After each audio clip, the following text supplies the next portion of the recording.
Also wisst ihr, das ist ja so eine kleine Lücke gerade. Könnt ihr meine Stimme hören? Super.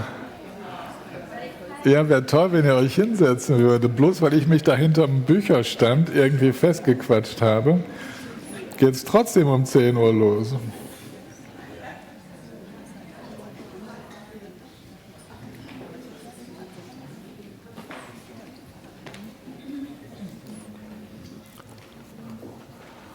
Also, während sich die Letzten noch hinsetzen, möchte ich die Rike bitten, ein kleines Werk von dir vorzustellen. Ja.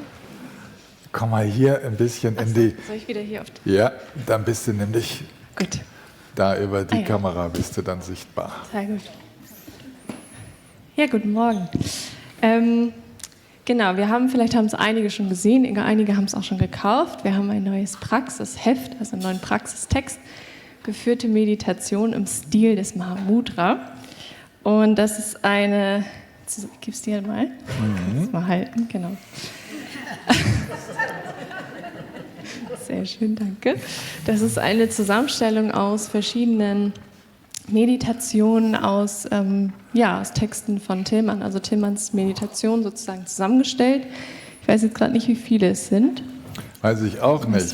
Vielleicht 20 oder so? Nee, so viele sind es nicht. So viele sind es nicht. Du hast es gemacht. Ich habe es gemacht, genau. Die Idee ist in meiner Meditationsgruppe in Lübeck entstanden. Das durfte ich auch noch sagen. Danke. Genau, die Idee ist da entstanden. Mein Freund Dennis, der leitet immer bei uns die Meditation an, unter anderem auch zum Beispiel von Genrin Rinpoche, die Meditation auf den Atem, und hat gesagt, es wäre doch ganz schön, wenn wir vielleicht von Tillmann auch geleitete Meditationen hätten, und daraus ist die Idee entstanden. Und das Heft ist auch ergänzt um die Zuflucht, die 4 unermesslichen, Guru-Yoga und die Widmung. Also wir haben einen vollständigen Praxistext.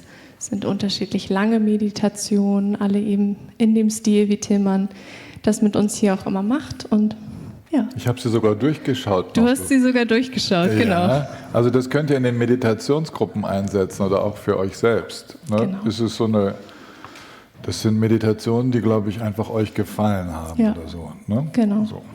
Genau, und unterschiedlich lang, einige ein bisschen länger, einige kürzer und so eine schöne Mischung. Die meisten Meditationen sind so 3, 4, 5 Teile, wo immer wieder eine stille Phase kommt, dann kommt eine kleine Instruktion, dann geht es wieder ein Stückchen weiter. Genau. Gut? Gut. Lass mitnehmen. Danke.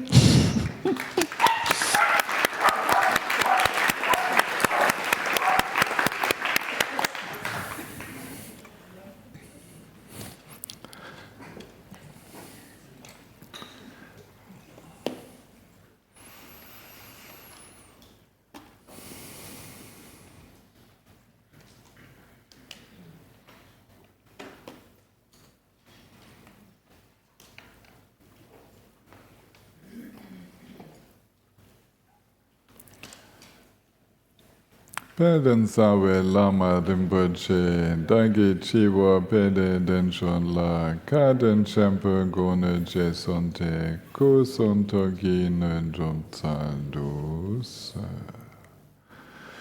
Sangyen chedan sangyen chonam lan janjom badon dane kyam sunji.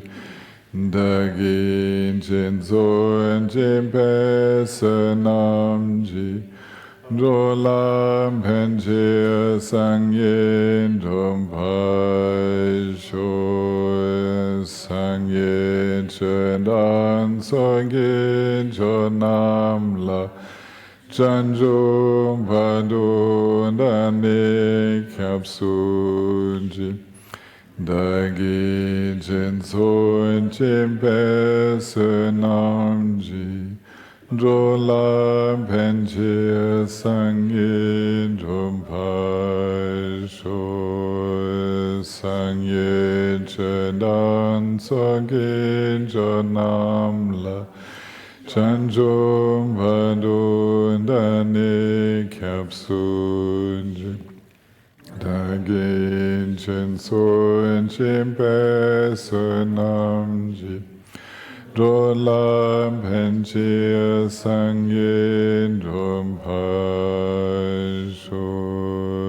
Sem Chantam Jen Devan Dan Devin Yudan Demban Jujik Tunai Dan Dunai Jinju Dan Javan Jujik Duna Mempa Deva Damba Damindra Vajraji Nirin Shadan Nidan Dav Tanam Shembola Nempa Juji Sem Shantam Jen Deva Dan Deve Judan Dempa Juji Duna Dan Duna Jinju Dan Deva Juji Duna Mempa Deva Damba Damindra Vajraji Nirin Shadan Nidan Javetanam Shempola Nepa Juji Sem Chantam Jen Deva Dan Devin Judan Dempa Juji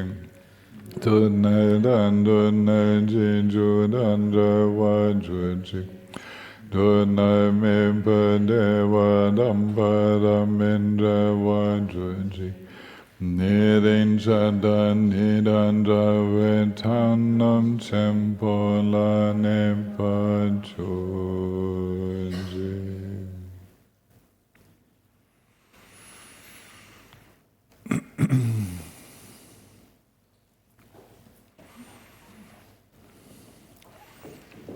Gibt es da auch welche im Zoom, die ihre Kameras anhaben? Könnt ihr da mal vorwandern? Ja, da sind sie ja alle. Genau. Schön euch zu sehen.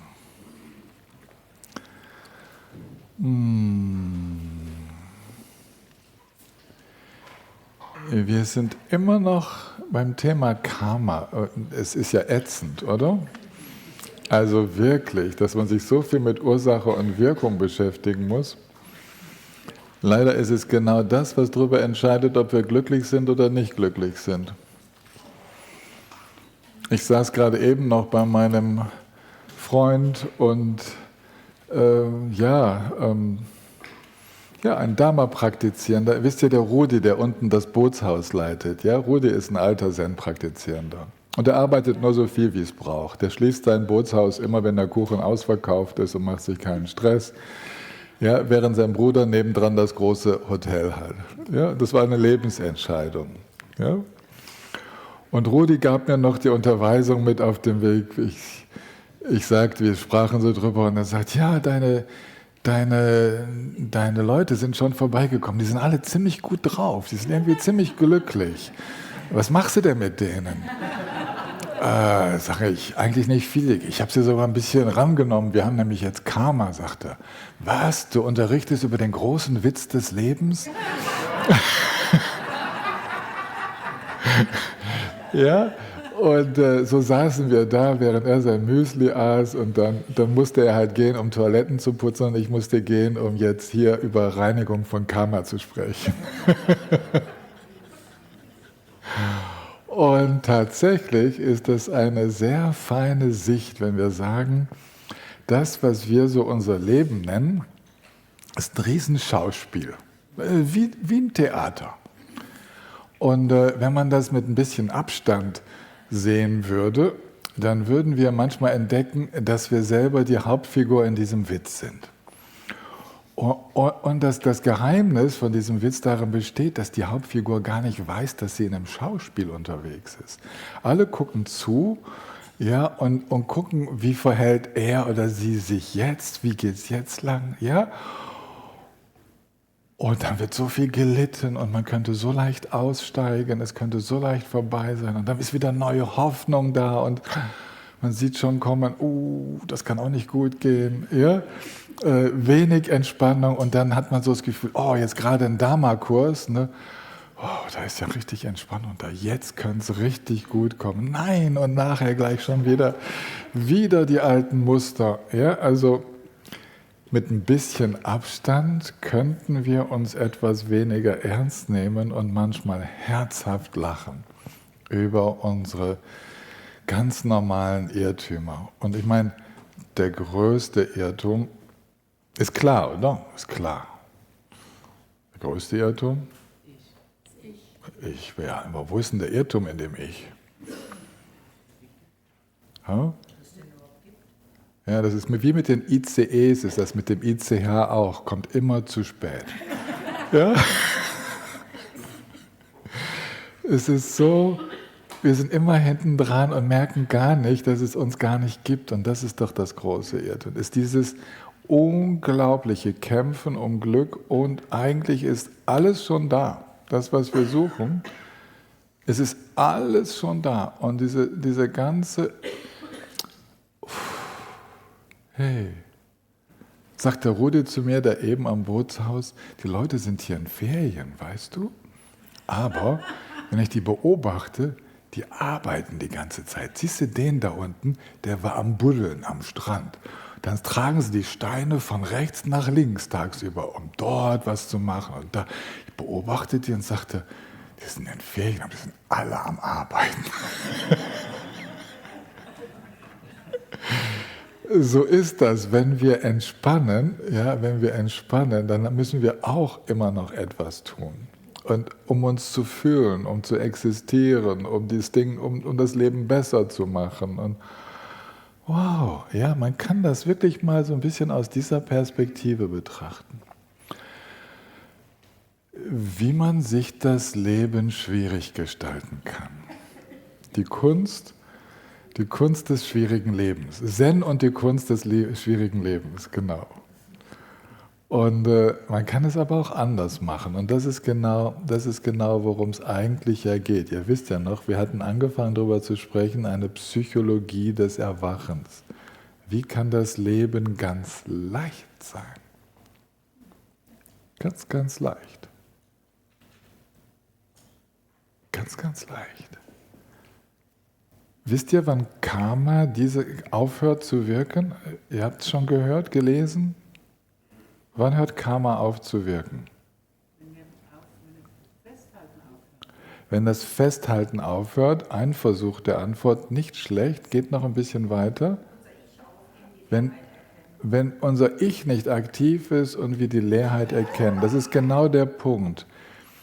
In dem Moment, wo unser Geistesstrom in dieses mittelpunktslose Gewahrsein eintritt, so offen wird wie der Himmel, dann ist keine Öse mehr da, wo eingehakt werden kann. Ja? Die Sinneserfahrung, was auch immer passiert, es findet keine Reaktion aus der Ich-Wichtigkeit heraus statt. Ja? Das ist Erwachen. Erwachen ist das Ende all dieser den Geisteszustand bedingenden Kräfte. So könnten wir Karma übersetzen. Das sind die Kräfte, die unser augenblickliches Erleben bedingen. Ja, das ist so. So könnte man es zusammenfassen. Das sind die Wirkkräfte, die unser jetziges Erleben bedingen. Wie ich mich jetzt gerade fühle, das hängt nicht nur damit zusammen, was ich jetzt gerade denke. Ich meine, das ist das Entscheidende, was ich jetzt gerade so was für Muster in mir aktiv sind. Sondern es hängt eben auch damit all dem zusammen, was diese Muster, diese Denkformen schon bedingt hat und was sie sozusagen gewohnheitsmäßig so vertraut macht, dass ich im selben Film unterwegs bin wie sonst auch. Und ich hätte die Möglichkeit, sozusagen den Vorhang fallen zu lassen, aus diesem karmischen Film auszusteigen und in der Natur des Seins zu verweilen. Diese Möglichkeit, die hätte ich. Und wenn der Vorhang wieder aufgeht, gäbe es die Möglichkeit, viel bewusster mit der eigenen Rolle und den verschiedenen eigenen Rollen umzugehen. Also das Schauspiel mit einer viel größeren Leichtigkeit zu gestalten. Mit dem ganzen Verantwortungsgefühl, aber ohne immer zu denken, ich muss die Verantwortung tragen, ich muss das alles gut machen. Ja, viel mehr mit dem Vertrauen innewohnenden Kräfte, ja, in das, was wir Buddha Natur nennen, oder die innewohnenden Herzensqualitäten, die immer da sind, sobald wir entspannt sind. Sobald wir entspannen, zeigt sich ja unsere Kreativität, zeigt sich unsere Schwingungsfähigkeit, haben Zugang zu all unseren Ressourcen. Also das wäre die Möglichkeit. Es könnte sehr schnell, sehr, sehr schnell, könnten wir in diesen Raum hinein uns öffnen, wo diese bedingenden Kräfte gar nicht wirken.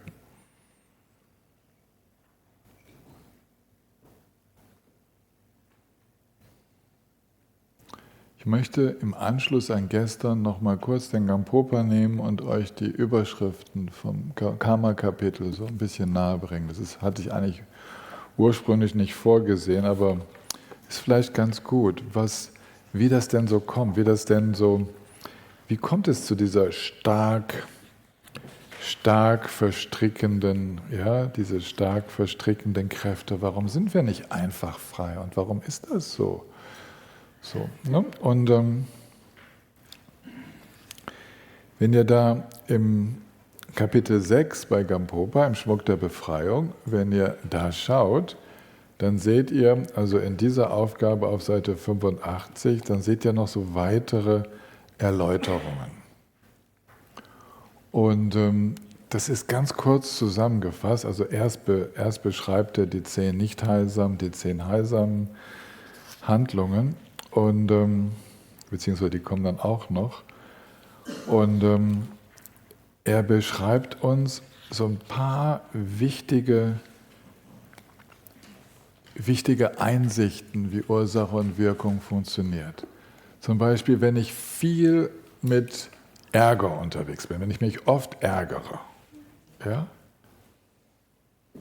dann ist das wie wenn ich eine Spurrille ausgrabe, ja, und es ist dann so leicht, sich gleich wieder zu ärgern und noch mehr zu ärgern. Ärgern wird so leicht, ärgern wird die normale Reaktion auf alles, was in diesem Leben irgendwie eine Herausforderung für mein Ich darstellt. Ja? Es geht sofort in diese Schiene, mag ich nicht und und was auch immer. Ja? Wenn ich alles, was ich sehe, haben möchte, ne, das Verlangen, wenn das unsere Hauptspur ist doch klar, dickes Muster gelegt. Ja? Sofort auf alles, ich brauche nur am Schaufenster vorbeizulaufen, schon.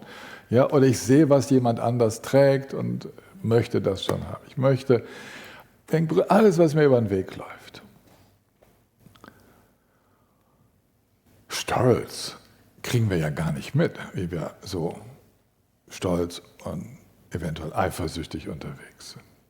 Das sind diese Muster des Vergleichens, mich ständig mit anderen vergleichen. Komme ich besser raus? Komme ich schlechter raus? Komme ich besser raus? Komme ich schlechter raus?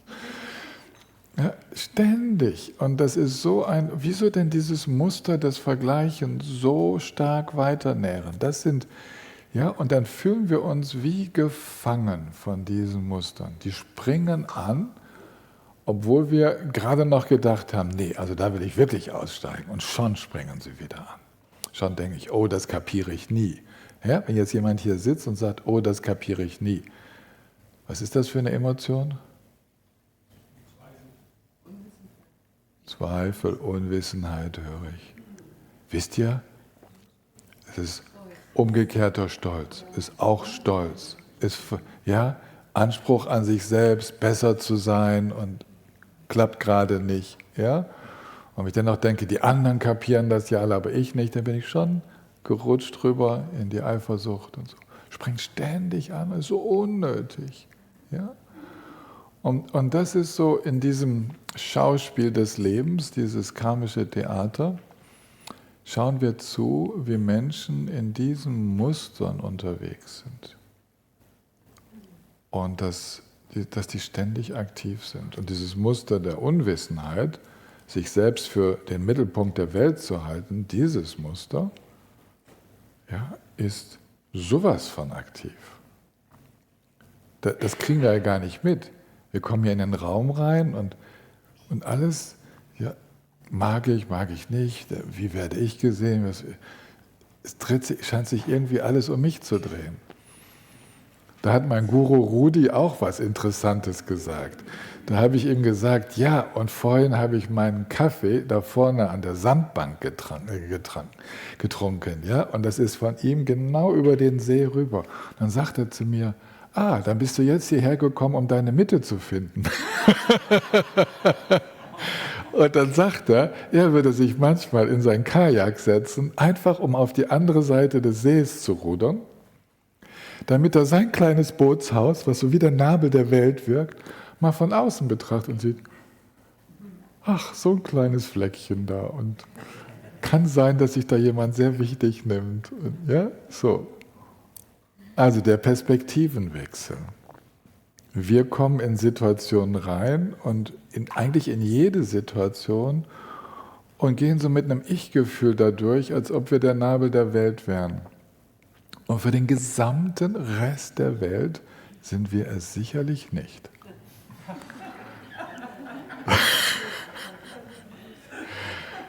Für die anderen sind wir nicht so wichtig wie für uns selbst. Und es ist ganz gut, sich mal darin zu üben, diese Perspektive einzunehmen. Es würde so viel von dieser Respektlosigkeit, die hinter all den schädlichen karmischen Handlungen steckt, vermeiden. Wir könnten viel respektvoller miteinander umgehen, wenn wir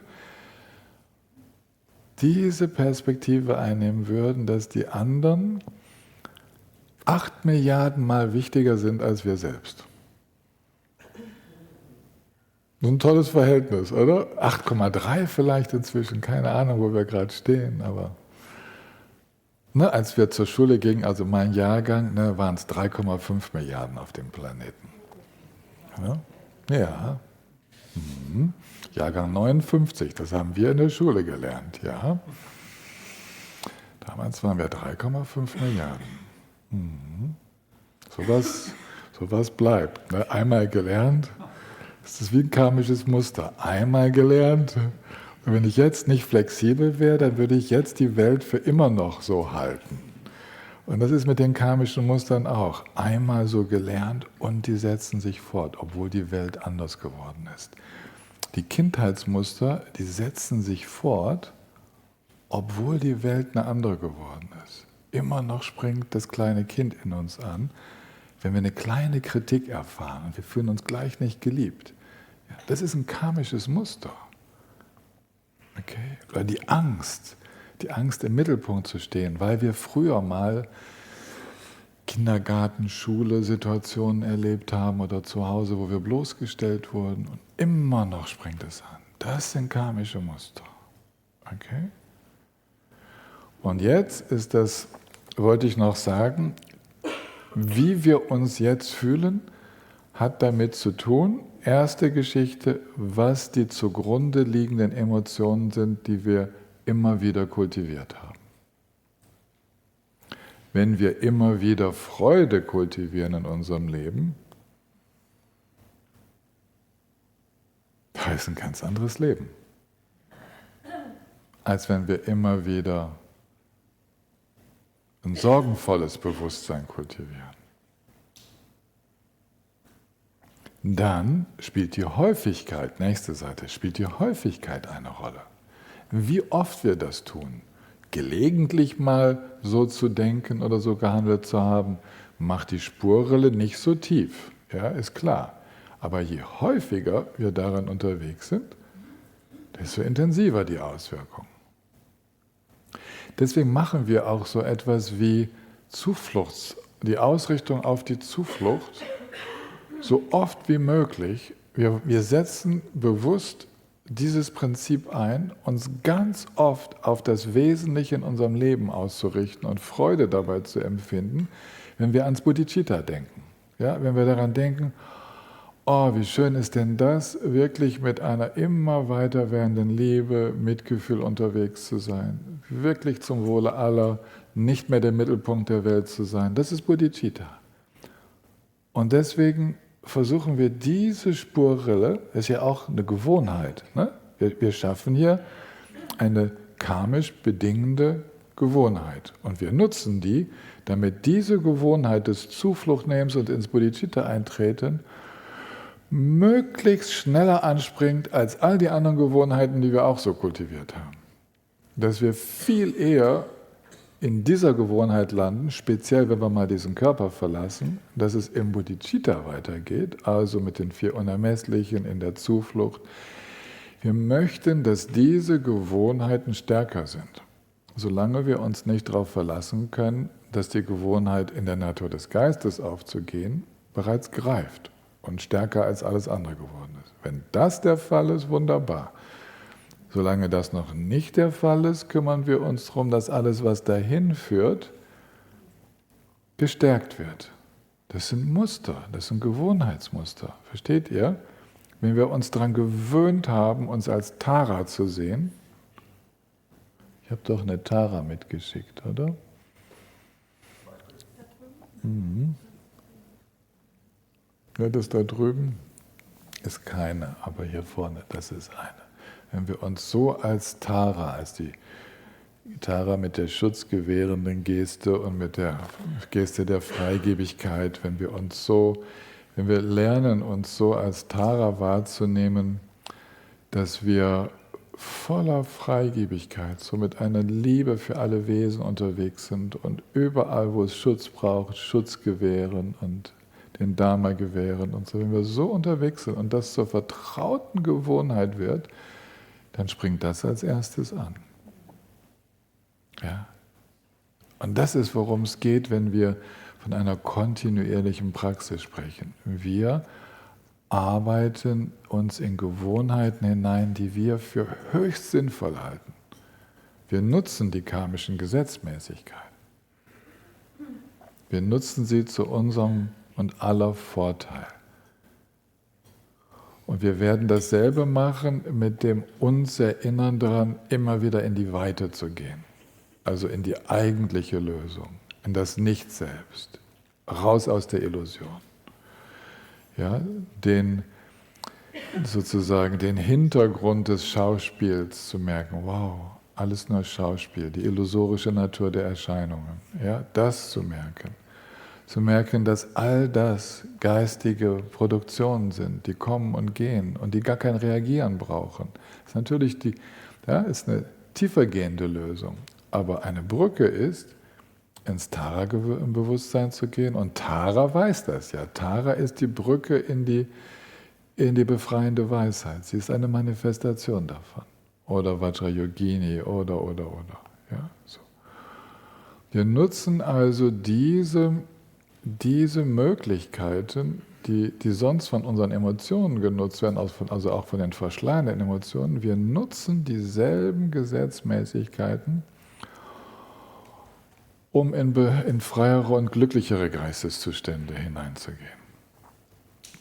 Das müssen wir möglichst häufig tun. Und dann gibt es noch etwas, das nennt man das Prinzip das Gewicht des Objekts, heißt das also in der Sprache. Das heißt, wer ist von meinen Handlungen betroffen? Zum Beispiel hat ein Vater für seine Tochter eine ganz besondere Verpflichtung, sich gut zu kümmern. Wenn ihr Väter oder ihr Mütter, die hier sitzt, euch nicht um eure Kinder kümmert, die ja voll abhängig sind, das ist was ganz anderes, als wenn dieselbe Nichtbeachtung oder Fahrlässigkeit oder was auch immer da stattfindet, mit einem Erwachsenen neben mir, den ich kaum kenne, so geschieht. Und das Gleiche ist, das sagt man, wenn Handlungen gegenüber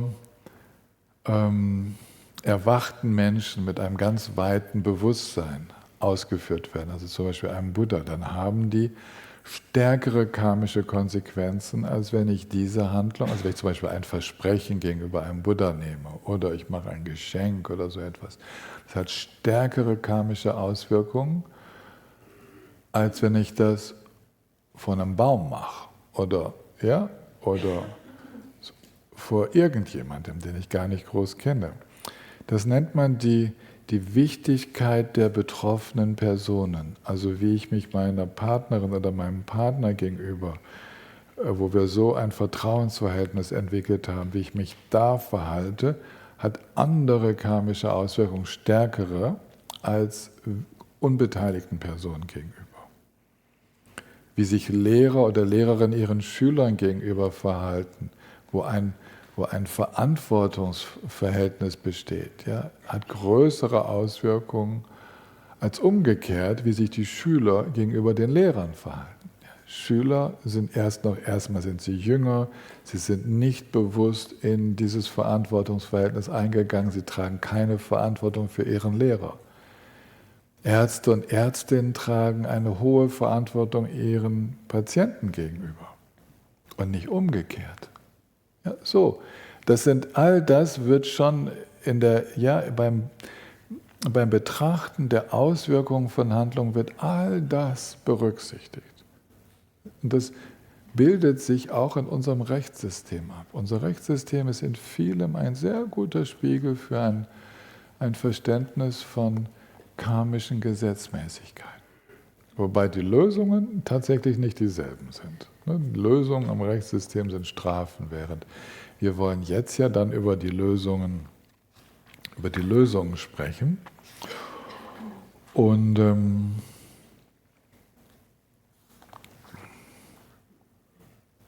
das machen wir auch. Ihr habt bei den Beispielen, die ich gewählt habe, bereits gemerkt, dass die Lösungen auf der Ebene sein müssen, wo die Verstrickung stattfindet. Ich spreche jetzt mal nur über verstrickende karmische Denkweisen, Sichtweisen, also die immer wieder dazu führen, dass wir dem Schauspiel auf den Leim gehen, ja, dass wir dem auf den Leim gehen, was die Welt so an uns ranträgt, mit uns macht, dass wir uns darin für so wichtig nehmen. Ja, also das nennt man verstrickende karmische Muster. Und wenn wir das auflösen möchten, dann gibt es Wege dafür. Klar, ne? Es gibt äußere Wege, mehr innere, und dann gibt es immer subtiler werdende Wege bis hin zum tatsächlichen Auflösen der Muster an ihrer Wurzel. Nehmen wir mal an, einige von uns gehören zu den Kindern, die in jungen Jahren Insekten getötet haben, gespielt haben, sich in Unwissenheit, was weiß ich, Insekten in Gläser gefüllt haben, zugeschraubt haben und dann entdecken mussten, oh, die sind ja gestorben.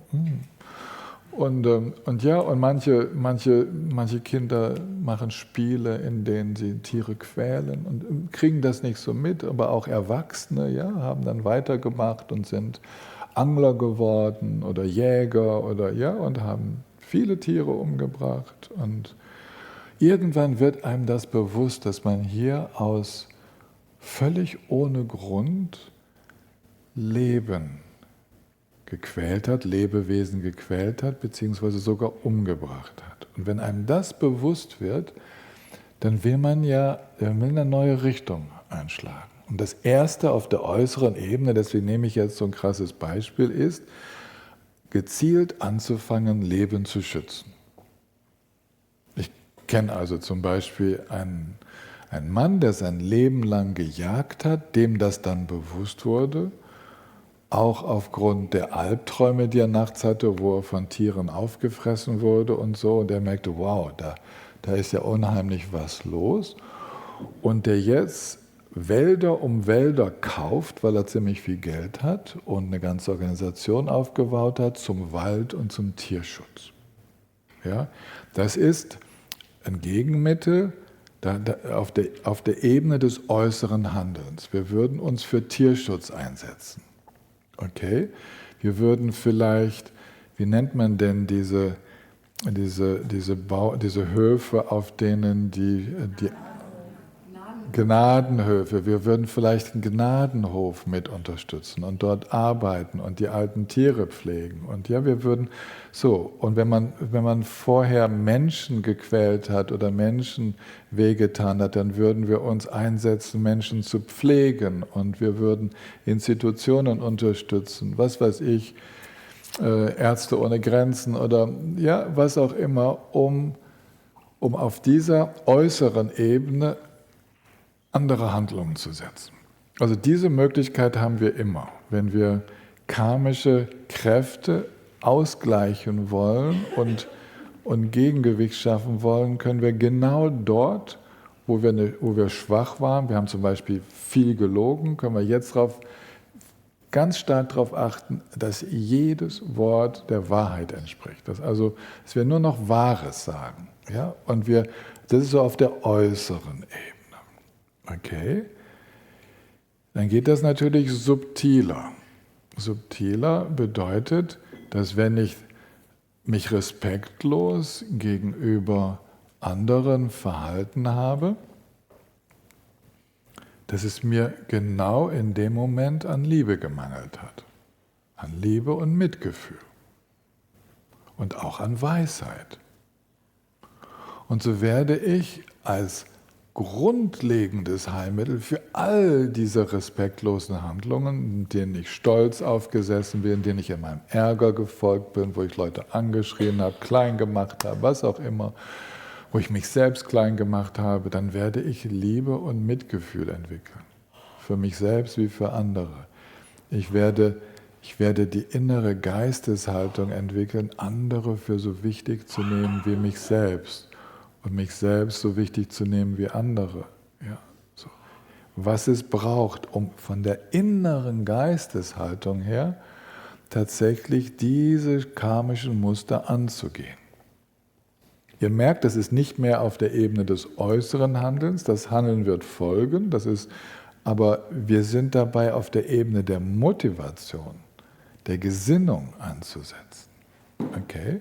Das heißt, wir merken, da war was in meiner Gesinnung nicht so top, ja? Und wir spüren, diese Art der Motivation, diese Sicht des Herzens, so, das tut richtig gut. Wenn ich da drin bin, dann passiert mir das gar nicht mehr, dass ich jemanden beleidige. Gewaltfreie Kommunikation kommt dann eigentlich von selbst, weil ich ganz in dieser, sagen wir mal, Bodhicitta-Haltung aufgehe. Dann habe ich ja gesagt, wir können noch subtiler werden. Ja, wir können also noch subtiler, dann merken wir ja, dass in all diesen verstrickenden Mustern ist immer die Ich-Wichtigkeit am Start. Ja, ist immer diese Illusion am Start, jemand zu sein, der genährt werden muss, der geschützt werden muss, ja, der beachtet werden möchte, der geliebt werden möchte. Alle Muster, all das, was wir Karma nennen, all das, was Leid erzeugt, hat diese grundlegenden Mechanismen drin. Wir können von zwei grundlegenden Mechanismen sprechen. Sich selbst für substanzhaft, konkret wirklich zu nehmen und das, was wir erleben, für konkret, substanzhaft wirklich zu nehmen. Nicht zu merken, dass das Erscheinungen im eigenen Geist sind. Auch das Ich-Gefühl ist eine Erscheinung im eigenen Geist. Ja. Wir würden dann auf der Weisheitsebene arbeiten, also in der Meditation und zwischendurch uns immer wieder daran erinnern, das, was ich jetzt erlebe, ist geistiger Natur. Es würde sich, wenn ich jetzt nicht hafte, würde es sich sofort auflösen. Wenn ich jetzt hafte, wenn ich greife, löst es sich nicht auf. Ich habe da eine Wahl. Gehe ich in den offenen Raum? Erlaube ich dem, sich aufzulösen? Nehme ich es später nochmal vor mit einer ganz weiten Geisteshaltung, um gute Lösungen zu finden für etwas, was sich ändern muss, wo ich einschreiten muss, wo ich handeln muss? Aber ich merke, ich gehe nicht mit dem Impuls, sondern ich löse mich aus dem Impuls, das zu vergegenständlichen, hier zu vergegenständlichen. Das löse ich als allererstes. Und dann aus der Weite des fließenden Geistes, da lade ich dann das Thema wieder ein und schaue drauf, dass ich in der Weite die Lösung finde und aus dieser Weite heraus handle. Wobei in dieser Weite natürlich Mitgefühl und Liebe gleich wieder mit dabei sind. Okay? Das wäre so die subtilste Ebene. Ja? Bis dahin können wir gehen im Auflösen von karmischen Mustern. Das heißt, das Auflösen von karmischen Mustern, das findet dort statt, wo wir ansetzen können. Wir können alle schon mal anders handeln, ja, andere Handlungen ausführen als die wir nicht mehr ausführen wollen, die wir bereuen. Ja? Und wir können dann auf der Ebene der Motivation arbeiten, Motivationen und Sichtweisen zu nähren, die den anderen, weniger geschickten Sichtweisen und Motivationen sozusagen das Wasser abgraben. Unser Wasser fließt jetzt da rein. Wir nähren nicht mehr die alten Muster. Und wir können ganz grundlegend so die Wurzel all dieser Muster angehen. Und wenn ich jetzt gesagt habe, das Wasser fließt jetzt in die Richtung von dieser Motivation, das ist da, wo wir ansetzen können mit dem bewussten Gestalten. Wir lenken die Ströme um. Ja, wir werden ganz geschickt darin. Das Neugestalten unseres Lebens geschieht dadurch, dass wir den Strom unseres Gewahrseins in die Bereiche lenken, die gut tun. Und wir lassen unser Gewahrsein, also unsere Aufmerksamkeit, nicht weiter in den Bereichen fließen, wo wir uns ständig nur verheddern und immer neue Emotionen und das Karussell dreht sich. Und ja, die karmische Gestaltungskraft ist, wohin wir unsere Aufmerksamkeit richten. Das ist der Hebel. Okay? Ich sage es nochmal, der Hebel, welchen Hebel muss ich umlegen, wenn ich jetzt glücklich sein möchte? Die Aufmerksamkeit dahin richten, wo das Glück ist. Das ist, ja, wo ist es denn? Ich habe da einen Hebel. Und das leuchtet mir ja ein, ich müsste jetzt die Aufmerksamkeit dahin richten, wo das Glück ist. Ich habe den Hebel in der Hand, ich bin jetzt bereit, das zu tun.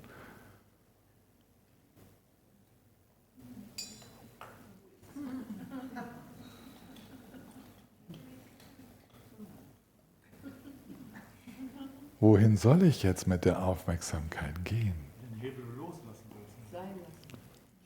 Sein lassen ist vielleicht ganz gut. Vielleicht geht der Hebel von selbst an den richtigen Ort, wenn ich ihn nicht mehr fixiere in dem Ungeschickten, sondern einfach entspanne. Aber ich könnte, also wer möchte, kann mal schon versuchsweise auf etwas Neutrales gehen. Zum Beispiel die Aufmerksamkeit einfach mal auf die Körperempfindung richten. Zum Beispiel das Atmen. Okay, besonders glücklich werde ich dadurch noch nicht. Aber ich mache mich auch nicht unglücklich. Okay. Da war doch was. Atmen und genießen. Aha, ja, aber mit meiner Raucherlunge ist das auch nicht so Genuss. In die Weite. Genau, da war doch was. Ich könnte doch in die Weite gehen. Genau. Ich könnte doch das Einatmen als ein Symbol nehmen, um in die Weite zu gehen. Beim Ausatmen auch in die Weite gehen, ihn zulassen, fließen lassen. Da waren doch so Brücken. Merkt ihr? Der Hebel, den kann man sukzessive umlegen, indem wir erstmal in einen einfachen, sicheren Bereich gehen, ganz neutral, einfach mal atmen und uns dann im Atmen erinnern, ach, das kann man doch mit einer tieferen Bedeutung verknüpfen, da gibt es doch eine innere Weite, ach, da gibt es doch ein Vertrauen, mit dem es geht doch, ach, da war doch was, es atmet doch von selbst, ich brauche ja gar nicht zu atmen. Und Gewahrsein entsteht auch von selbst.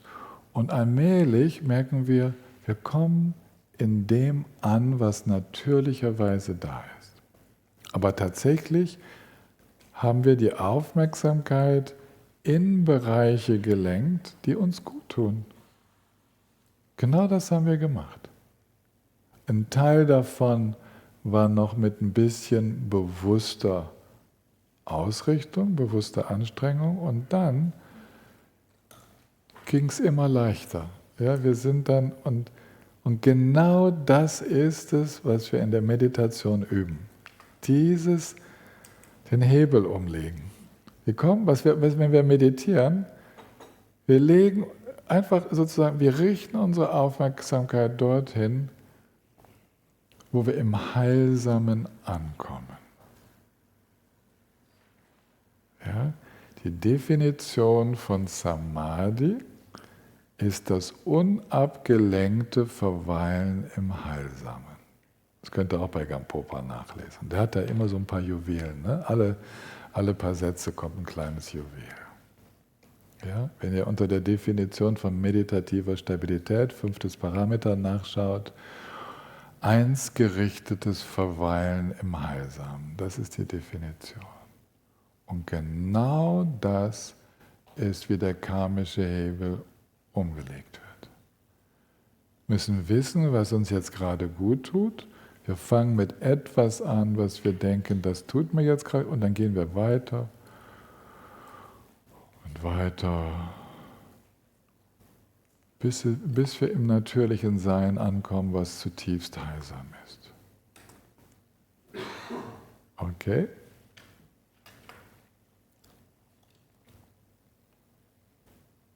Gar nicht so schwer, oder? Es kommt wieder alles zusammen. Alles, was wir gelernt haben, kommt zusammen. Und das ist genau, wie wir Karma auflösen bzw. reinigen. Ja? Ich spreche nach der Pause noch ein bisschen mehr über die 4 Kräfte des Reinigens von Karma. Ja? Aber jetzt gönnen wir uns wieder unsere 20 Minuten plus. Es geht um 10 nach weiter. 10 nach 11 geht es weiter.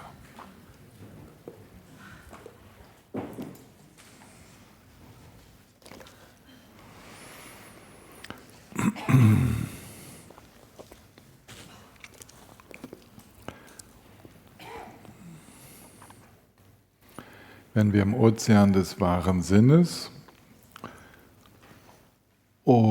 also in den Mahamudra-Instruktionen vom 9. Karmapa, nach den Unterweisungen zu den 4 Kräften des Bereinigens schädlicher Handlungen suchen, dann müssen wir im Kapitel über die Vajrasattva-Meditation nachschauen.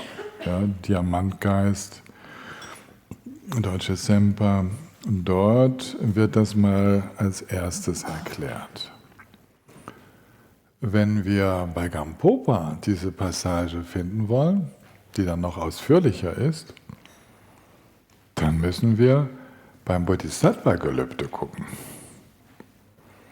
Weil nicht bereinigte schädliche Handlungen, damit sind Handlungen immer denken, damit ist ja das Denken gemeint. Ne? Also nicht bereinigte, verstrickende Denkmuster, die hindern natürlich uns daran, Bodhisattvas sein zu können in dieser Welt. Das heißt, da gilt es wirklich aufzuräumen. Die Namen, die diese 4 Kräfte bekommen, die sind leicht unterschiedlich, je nach Text.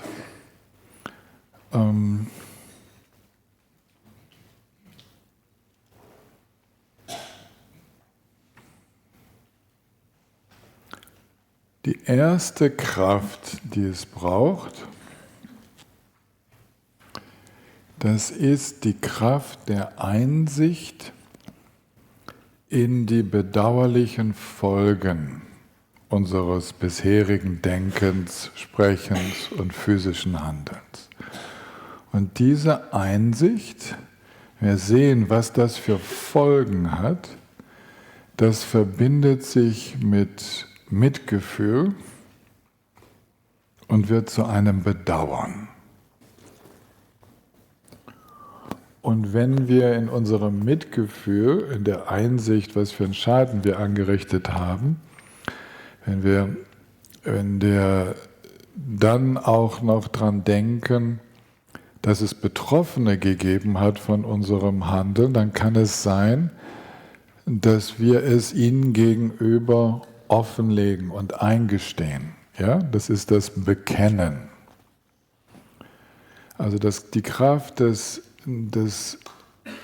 Bereuens, des Offenlegens unserer Fehler beinhaltet zutiefst zu sehen, was für eine Katastrophe wir angerichtet haben oder welche subtil schädlichen Auswirkungen unser Handeln hatte. Und es wird so richtig bewusst in uns. Jetzt ist es so, dass oft die Personen gar nicht anwesend sind, bei denen das passiert ist. Und dass es manchmal auch gar nicht hilfreich wäre, jetzt die alten Geschichten nochmal anzusprechen. Deswegen findet dieses Offenlegen in der buddhistischen Tradition direkt vor den Buddhas statt. Also wir brauchen kein menschliches Gegenüber, sondern wir bekennen, wir legen es offen, indem wir denken, dass wir es direkt den Buddhas anvertrauen. Also zum Beispiel Buddha Vajrasattva, ja, der deutsche Semper in dieser Meditation. Oder Buddha Shakyamuni. Oder wir sagen es Tara gegenüber. Ja, so. Und dann der Schritt ist, Menschen gegenüber zu sagen, der kann folgen, der muss nicht folgen. Es ist hilfreich, wenn es für den anderen noch eine Erleichterung bringt, dann ist es hilfreich, das anzusprechen. Aber wenn wir den anderen mit unserem Bekenntnis nur noch weiter belasten würden, dann machen wir das nicht. Dann geht es nicht darum, jetzt dem anderen unser Bekenntnis aufzuzwingen. Also ich bereue das, was ich damals, ja, als junger Vater, als junge Mutter, was ich da alles nicht machen konnte. Was? Ja, oder, ja, so, also, wir haben in der Zeit im Retreat, im 3-Jahres-Retreat, wenn diese Praxisphase, also Vajrasattva-Praxis intensiv praktiziert wurde, dann hatten wir jede Menge Zuckungen bei den Praktizierenden, jetzt Briefe schreiben zu wollen und sich entschuldigen zu wollen bei alten Partnerinnen und bei diesen, ja, und was auch immer. Die Regel war auf keinen Fall. Auf keinen Fall. Das ist ein innerer Prozess. Belastet jetzt nicht eure Umwelt auch noch mit euren verspäteten Einsichten in wie vielleicht manche Dinge nicht so gut waren. Wenn ihr denen begegnet und kommt zur Sprache, dann seid ihr bereit, darüber zu sprechen. Ja, dann lasst es geschehen. Aber lasst die Finger weg von diesen Handlungen, jetzt irgendwie aufräumen zu müssen und zu meinen, das wäre der Brief, der das jetzt richten würde. Aber das ist der erste wichtige Schritt. Ein Erkennen, was sich mit Mitgefühl verbindet und zu einem Bereuen führt. Und dann, zweite Kraft, die Kraft des Entschlusses. Ja? Die Kraft, nicht wieder so zu handeln. Ja, das ist die Entschlusskraft, die sagt, und ich möchte nicht mehr so handeln. Ich werde alles dran setzen, nicht mehr in dieses Denkmuster, Redemuster, Verhaltensmuster zurückzufallen. Es tut mir und anderen nicht gut. Was ist dann die klare Folge von dem tiefen Erkennen und Bereuen? Ist dieser Entschluss. Wenn der Entschluss nicht folgt, das wisst ihr, wenn ihr mal jemanden um Verzeihung gebeten habt, dann guckt euch die Person an oder guckt mich an und sagt, und? Wirst du es wieder tun oder nicht? Ja? Und das wird nur dann als kraftvoll eingeschätzt, wenn ich sagen kann, ich werde es nicht wieder tun, zumindest werde ich alles dran setzen, es nicht wieder zu tun. Und diese Schwierigkeit, es versprechen zu können, es nie wieder zu tun, führt uns in die dritte Kraft, in die Kraft der Stütze. wir sind gefährdet in dem Bereich. Wir haben da ein Gewohnheitsmuster laufen, wir haben bereits so gehandelt und wir könnten rückfällig werden. Und in dem Moment, wo die Situation sich so anbietet, wieder so wie damals zu handeln, was wir eigentlich vermeiden möchten, brauchen wir Unterstützung. Jetzt ist natürlich klar, ihr wisst das, um nicht rückfällig zu werden, ob wir jetzt bei AA sind, also Alcoholics Anonymous oder Overeaters Anonymous oder wo auch immer, Suchtprobleme, Rückfallthematik, wir haben eine Telefonnummer. Wir haben Freunde, ja, die wir anrufen können. Wir haben einen Mentor, einen Tutor, was auch immer. Wir können uns an unseren Partner, an unsere Partnerin wenden. Wir brauchen aber vielleicht eine Stütze, weil wir wissen, diese Muster sind schon so stark und ich möchte im Zweifelsfall, zusätzliche Kraft haben, um die Versuchung, wieder so zu handeln, meistern zu können. In der Dharma-Praxis, neben der Sangha, also diesen Freunden, mit denen wir das auf dem Weg klären können, nutzen wir die Stütze der Zuflucht und vom Bodhicitta. Zuflucht sind alle Erwachten, Buddha, Dharma, Sangha. Wir rufen die Zuflucht in dem Moment an. Und das ist eine solche Ausrichtung auf das Wesentliche, das hilft uns, aus dem Schlingern zu kommen, wenn wir an das denken, worum es im Dharma eigentlich geht, wird unser ganzes System wie innerlich ausgerichtet. Und wenn wir dann noch in dem Moment dran denken, dass dieser Mensch, gegen dem gegenüber ich mich vielleicht jetzt eventuell eigennützig verhandeln würde oder respektlos oder was auch immer jetzt gerade dann die Versuchung wäre, wenn ich das Bodhicitta entwickle und eigentlich denke, ich bin doch da. Ich habe doch gesagt, mein ganzes Leben ist eigentlich zum Wohle aller ausgerichtet. Ja? Diese stärkste heilsame Motivation in uns wachzurufen, ist eine zusätzliche Stütze. Zuflucht und Bodhicitta verstärken unseren ohnehin schon gefassten Entschluss, nicht wieder rückfällig zu werden. Das ist die Liebe zu allen Lebewesen. Die Liebe zu allen Lebewesen und die Ausrichtung auf das Wesentliche. Das, worum es eigentlich uns im Leben geht. Und dass das, wo wir gerade in Versuchung sind, eigentlich nicht wirklich zum Glück beiträgt. Das macht die Ausrichtung auf Zuflucht und Bodhicitta klar und stärkt uns. Das ist die Kraft der Stütze. Jetzt ist damit aber nur gerade wieder die Situation überbrückt. Okay? Wir haben bekennt und bedauert, wir haben den Entschluss gefasst und wir wissen, wo wir Unterstützung finden können. Es braucht jetzt unbedingt noch zum Bereinigen von diesen Mustern, diesen Denkweisen, was auch immer da nicht so hilfreich war, es braucht noch die Kraft des Gegenmittels. Also es braucht etwas, was mit diesem Muster aufräumt. Und das haben wir ja schon besprochen. Ich habe euch schon besprochen, mit euch durchgegangen, äußere Ebene, innere Ebene, tiefste, subtilste Ebene, wie diese Muster aufgelöst werden. Jetzt nehme ich mal das Beispiel der Vajrasattva-Praxis. Die braucht ihr nicht zu kennen, um das Beispiel zu verstehen. Wir visualisieren einen Buddha, der kann auch in Yabgyum sein, so wie diese beiden, die da sitzen, Samantabhadra und Samantabhadri in Yabgyum, da diese schöne Statue, die können so in Vereinigung sitzen oder das kann der Buddha allein dort sitzen. Zuflucht. Ausrichtung auf die Zuflucht. Im Herzen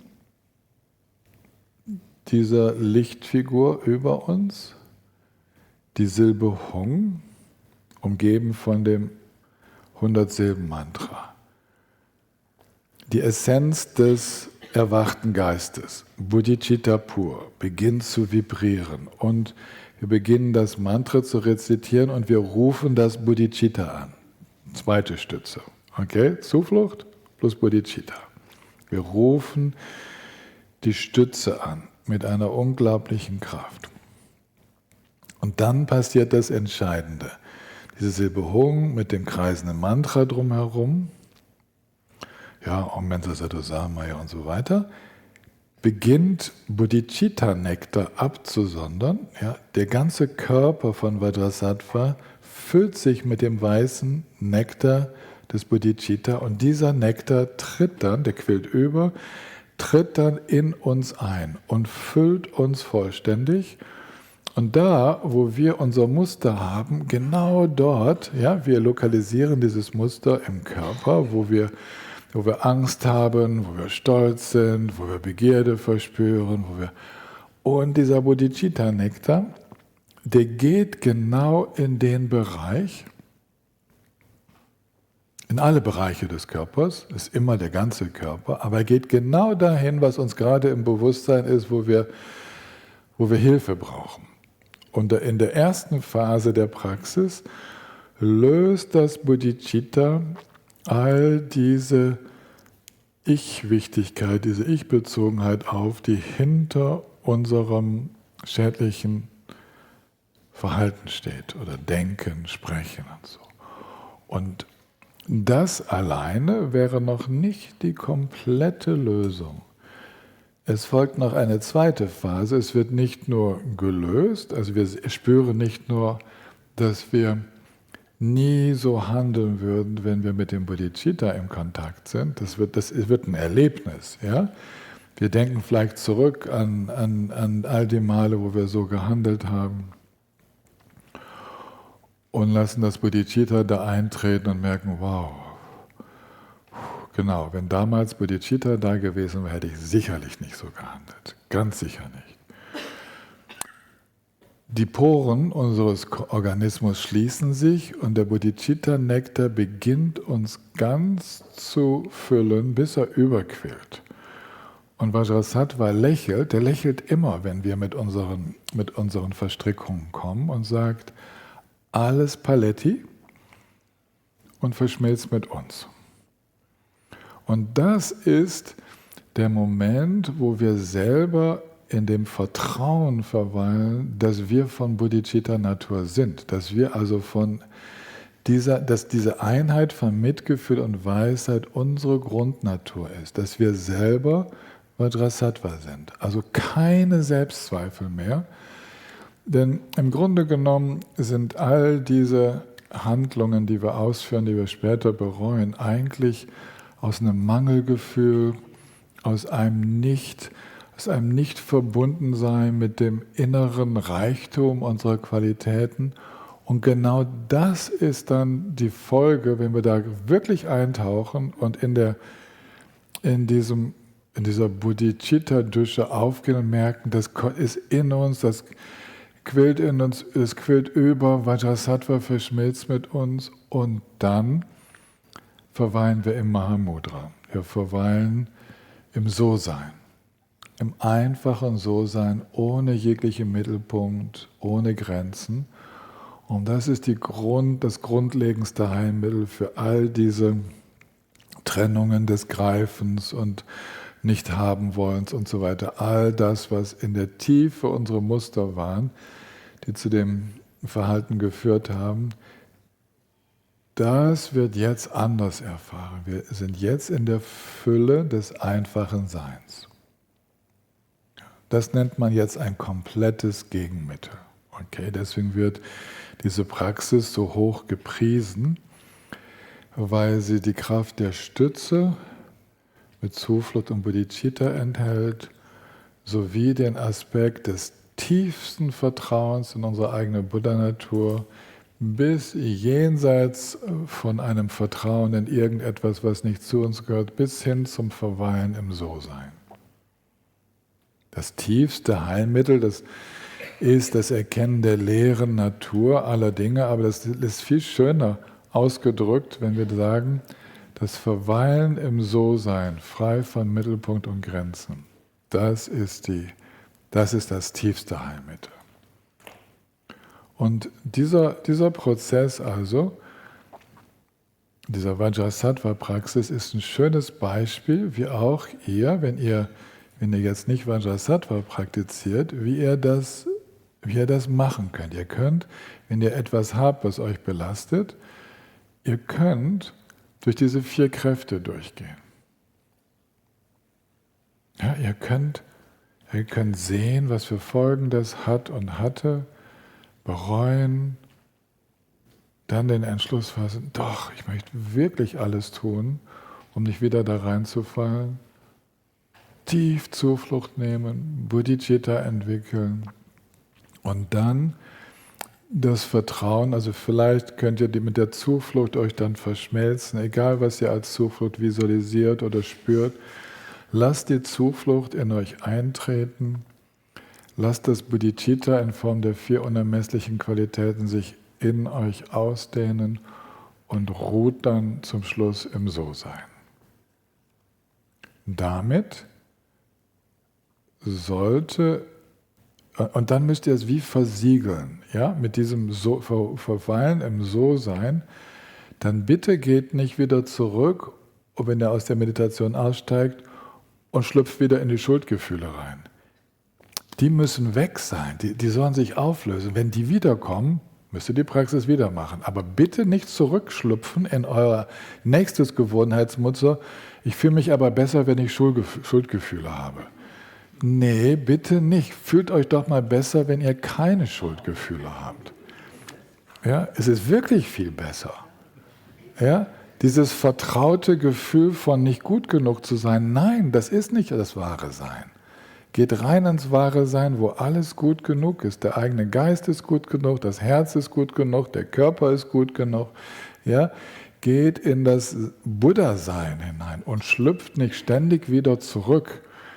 Also Genro Rinpoche sagte zu uns immer, eine Mala, 108 Mantras von dem 100-Silben-Mantra mit diesem Verständnis und mit voller Intensität praktiziert, kann uns in die völlige Reinigung führen, in dem Bereich, wo alles Karma gereinigt ist. Also dann auch in den non-dualen Zustand. Und dann hier nicht wieder mit Zweifeln kommen und so, sondern annehmen. Ja, tatsächlich. Ich bin den kompletten Prozess durchgegangen. Ich habe bekannt, bereut, den Entschluss gefasst, die Lösung gefunden und jetzt verweile ich in der Lösung. Okay? Nicht ständig wieder als Menschen mit einer Ursünde herumlaufen oder mit vielen kleinen Sünden, sondern mit der Urnatur eines Buddhas. Ja? Mit der Grundnatur des göttlichen Seins, dürft ihr ruhig auch so ausdrücken. Also mit der Vajrasattva, Vajra-Geist, Grundnatur. Okay, das ist komplette Reinigung. Damit wäre auch alles schon erklärt. Okay? Das war mir ein Anliegen, darüber zu sprechen, weil es wirklich nur ein Teil der Geschichte ist, wenn man über Karma spricht, immer über die Folgen von Handlungen. Wir müssen diese beiden anderen Aspekte des Auflösens der Folgen von Handlungen, ja, das Auflösen von Gewohnheitsmustern genauso verstehen, wie unsere Chance, dann aus dieser Freiheit heraus zu gestalten. Also wie wir immer wieder die Aufmerksamkeit dorthin lenken, wo wir unser Leben so gestalten, dass wir immer glücklich sind. Und da hat mir mein Guru Rudi auch wieder eine Unterweisung mit auf den Weg gegeben. Als wir uns heute über Karma unterhalten haben, hat er gesagt, weißt du, mit meinem Sohn, er hat sogar 2 Kinder, mit denen habe ich immer diese amerikanische Kindersoap geschaut, das spielte sich alles unter Wasser ab. Und da ist offenbar mal ein Schwamm aus dem Boot gefallen und der unter Wasser, der hat auch einen Namen, den habe ich jetzt nicht, hat er mir gesagt, wer ist das für ein Name? Und dieser Sponge,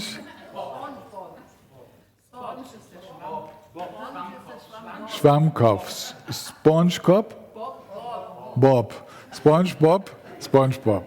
Ich hoffe, ich habe es jetzt. Genau, ihr kennt es, wunderbar. SpongeBob, und ich habe die Geschichte behalten, ist immer gut drauf. Und er strebt immer nach, der sozusagen,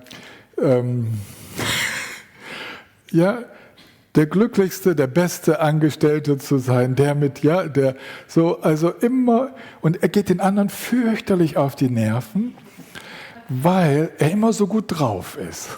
Ja? Und wir witzelten da so drüber in unserem Theater, in unserem kosmischen Witz, das wir unser Leben nennen.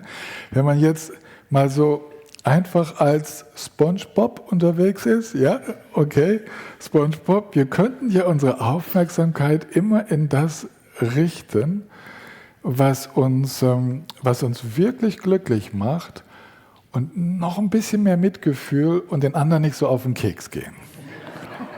Ja, aber tatsächlich sind wir, und das ist gute alte Lehre des Buddhas, wir sind Meister unseres eigenen Glücks. Ja? Wir sind die Schuster unseres eigenen Schicksals. Das haben wir in der Hand. Und es hat damit zu tun, wo unsere Aufmerksamkeit hingeht. Man kann sich über alles ärgern und immer im Krisenmodus unterwegs sein.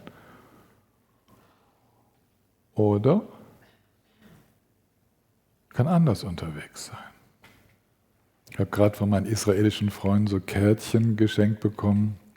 Ich glaube, diese jüdische Frau, die freiwillig ins KZ gegangen ist, obwohl sie hat fliehen können, die heißt Nettie Hillesum, habe ich das richtig ausgesprochen? Etty Hillesum, und total berührend, so wie Jacques Lucéran, von dem ich euch schon gesprochen habe. Hier haben wir eine jüdische Praktizierende, dort einen christlichen Praktizierenden. Aber inmitten der furchtbarsten Bedingungen kann der Geist im Heilsamen weilen. Und das ist, was einzelne Menschen uns vormachen, und wir können ihrem Vorbild folgen. Also SpongeBob ist nur eine Vorbild. Ja, es gibt da tatsächliche, die das tatsächlich gemeistert haben. Unter den Tibetern gibt es ja auch ganz, ganz viele.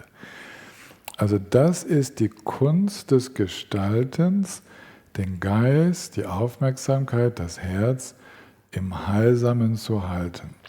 Bedeutet nicht, dass wir Leid in der Welt, Notsituationen, Kriege, Ungerechtigkeit ausgrenzen, aber wir setzen uns mit der Lösungsebene in Verbindung. Ja, wir sehen die Thematik, wir suchen nach der Lösung. Die Lösung ist immer irgendwo das Bodhicitta. Ja? Wir finden sie, wir nehmen die Probleme in das Bodhicitta-Herz, aber wir lassen das Bodhicitta-Herz nicht wackeln. Ja?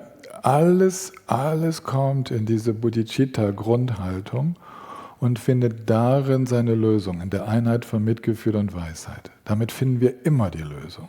Ja, wir finden sie nicht unbedingt im Außen, was man jetzt machen kann, um außen das, was andere gerade so gestalten, zu ändern. Darum geht es nicht. Aber wir finden immer unsere innere Lösung. Ja, das dürft ihr nicht verwechseln. So viele, auch von euch, aber so viele, die mich ansprechen oder anschreiben, die wollen immer da außen was lösen, da außen, aber dass der Weg der äußeren Lösung erstmal durch die innere Lösung geht, dass wir aus den Feindbildern aussteigen, dass wir mit Liebe unterwegs sind, dass wir im anderen den potenziellen Freund entdecken. Ja, so darum geht es. Und vor allen Dingen, dass wir zu unserer eigenen Grundnatur stehen. Und das ist unsere Aufgabe im Gestalten der Welt, dass wir unsere eigene Herznatur, diese Buddha-Natur, dass wir der immer unsere Aufmerksamkeit schenken. Okay? Das war jetzt noch eine kleine Passage über das Gestalten. Jo, damit hätten wir es auch schon. Mhm. Jetzt meditieren wir ein bisschen zusammen und danach sind Fragen und Antworten. Also Fragen gibt es hoffentlich und Antworten vielleicht.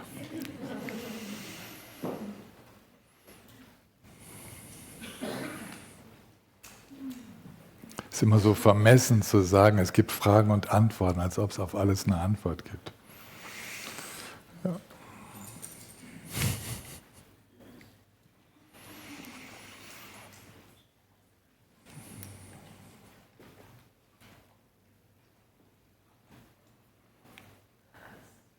Wenn ihr mir in diesem Erleben folgen möchtet, dann lasst euch doch mal volllaufen mit Bodhicitta-Nektar. Lasst euch richtig durchdrängen, die Zuflucht über euch und diese Güte, die sich in uns ergießt, als könnten wir sie trinken.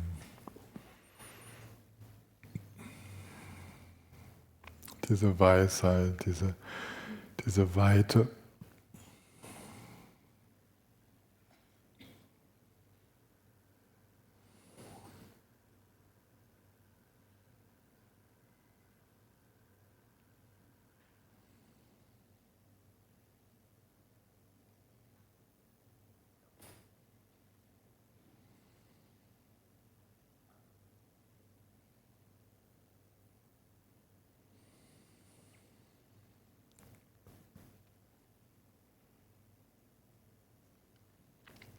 Die allermeisten von uns waren ja in den letzten Tagen ein bisschen schwimmen im Wasser.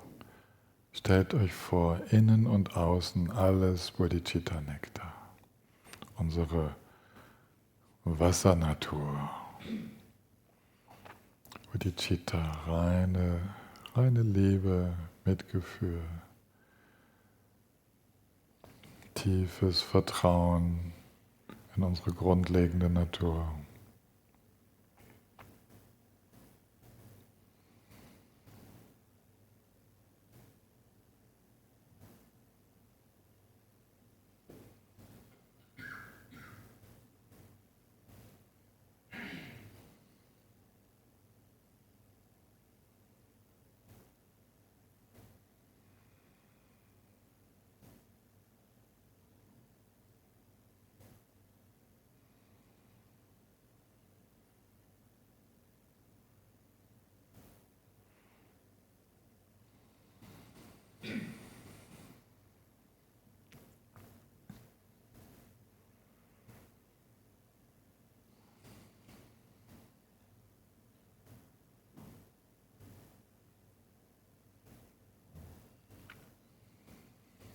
Rinken Rinpoche und die anderen Mahamudra-Meister, die sagten ja einfach, lass den Buddha in dir meditieren.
Und Tobias, hast du schon gesehen, dass Marianne und Waltraud unseren Namen geklaut haben?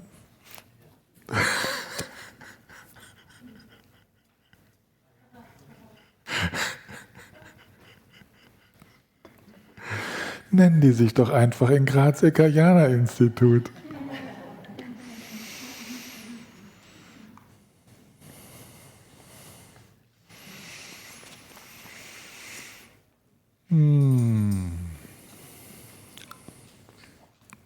Nehmen wir uns noch 10 Minuten, Viertelstunde etwa so für Fragen und dann braucht es eine kleine Pause, dann können wir vielleicht noch ein bisschen mit Fragen weitermachen.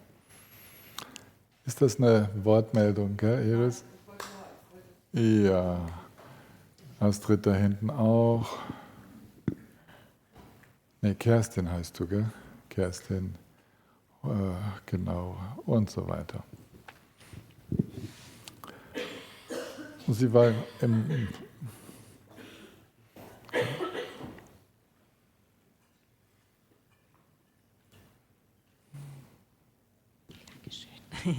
Ja, schön, dass wir die Gelegenheit hatten, Fragen zu stellen. Vielen Dank. Was mich umtreibt, ist, dass ich Karma irgendwo als was zutiefst Ungerechtes ansehe. Und zwar was die Auswirkungen der Vergangenheit, vielleicht noch vor meinem Leben, bis heute anbelangt.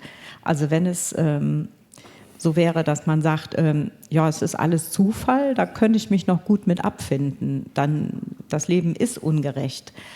Aber dieses Beispiel, es steht ja im Gampropa, im Juwelenschmuck, sehr ausführlich drin, welche Höllenstrafen es fürs Töten gibt. Was macht denn jetzt ein Mann, der in der Ukraine geboren wird und aufgrund seiner Situation verpflichtet wird, als Soldat an die Front zu gehen? Kein Mann darf das Land verlassen und er muss töten. Das ist doch zutiefst ungerecht. Er hat doch gar keine andere Wahl. Also wenn es jetzt Zufall wäre, alles, dann könnte ich mich noch damit abfinden. Aber so hat es so was Anrüchiges von Strafe und es wird immer schlimmer und er kommt da nicht raus. Ja, schau mal. Ich bin jetzt gerade ein bisschen betroffen, als hättest du die letzten Tage nicht so richtig zugehört. Weil jetzt geh doch mal mit all dem, was wir so kurz angesprochen haben, geh doch mal hin.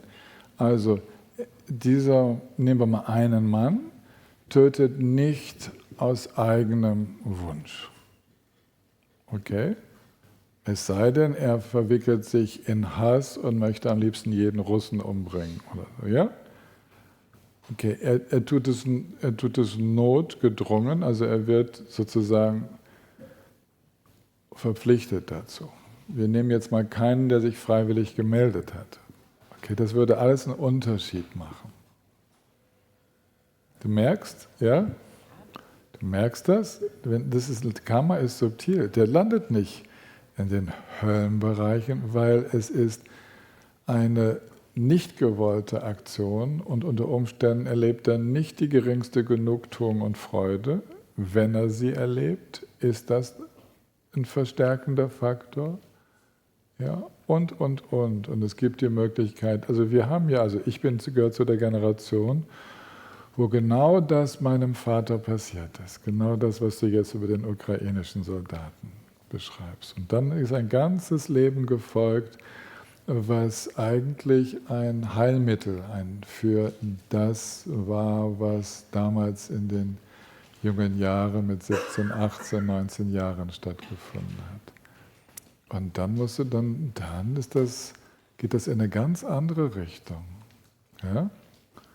Also diese Subtilität, die ich versucht habe rüberzubringen, ist ja genau nicht dieses Monokausale, hat das gemacht und landet dann dort. Es ist keine irgendwie, da gibt es niemanden, der straft, da gibt es niemanden, der richtet. Es ist die Dynamik eines Geistesstroms, der sich in bestimmten Mustern weiter bewegt. Trotzdem, wenn ich jetzt so seine Bedingungen mit meinen Bedingungen angucke, ich lebe ja im Paradies. Mir rückt ja keiner auf die Pelle, bis auf vielleicht Mal der eine oder andere, der mich ein ganz klein bisschen ärgert. Aber das ist ja gar kein Vergleich mit dem, was die da erleiden müssen. Dass die russischen Panzer über die Gräber drüber walzen, dass die bewusst die Bomben in die Kinderkrankenhäuser reinschmeißen. Vielleicht ist seine ganze Familie ausgelöscht worden. Und ich finde, da ist eine Reaktion, dass er wütend wird, dass er Hass empfindet. Das ist bei dem viel gegebener und viel normaler als jetzt bei mir. Das ist ja gar kein Vergleich. Sagen wir ja auch nicht. Das ist, du bist gerade in einer Situation, wo du nicht so getriggert wirst.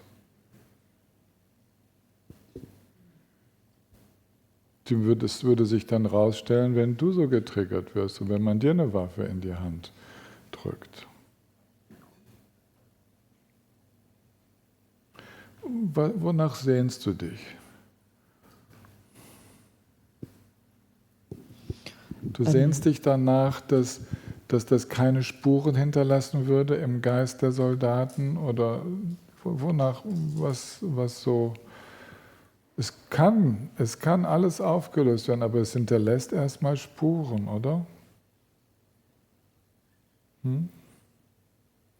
Also, wie würdest du es denn gerne haben? Och, ja, wenn ich mir jetzt was wünschen dürfte, dann würden alle Menschen so im Frieden leben und auch nicht, wenn es jetzt so bleiben müsste, wie es ist, dass sie wenigstens nicht die Folgen ihres Tuns noch weiter erfahren müssten. Und das wäre so, dass wir tun können, ohne dass das Auswirkungen in unserem Geistesstrom hinterlässt. Ist ein schöner Wunsch, aber nicht so realistisch, oder? Okay. Ne? Ist nicht so, weil alles, was du bis jetzt getan und gedacht und gefühlt hast, du spürst ja, wie du davon geprägt bist, oder?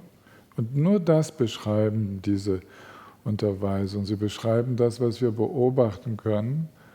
Und das ist nicht so gemeint, dass es soll uns nur aufmerksam machen, hey, achte drauf, welche Gewohnheiten die entwickelt.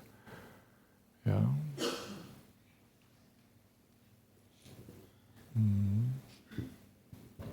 Ja, ich finde es nur halt für diese Menschen unfair, weil sie halt so wenig Chancen haben, da rauszukommen, weil deren Bedingungen so schlimm sind. Das finde ich auch. Das finde ich auch unfair.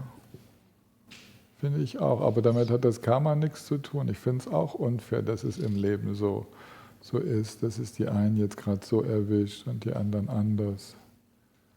Ja.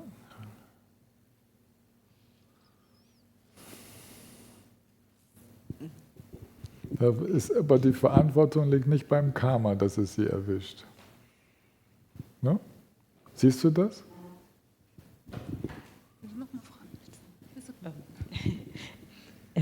Da gibt es keine Instanz, die heißt Karma. Die gibt es gar nicht, weißt du?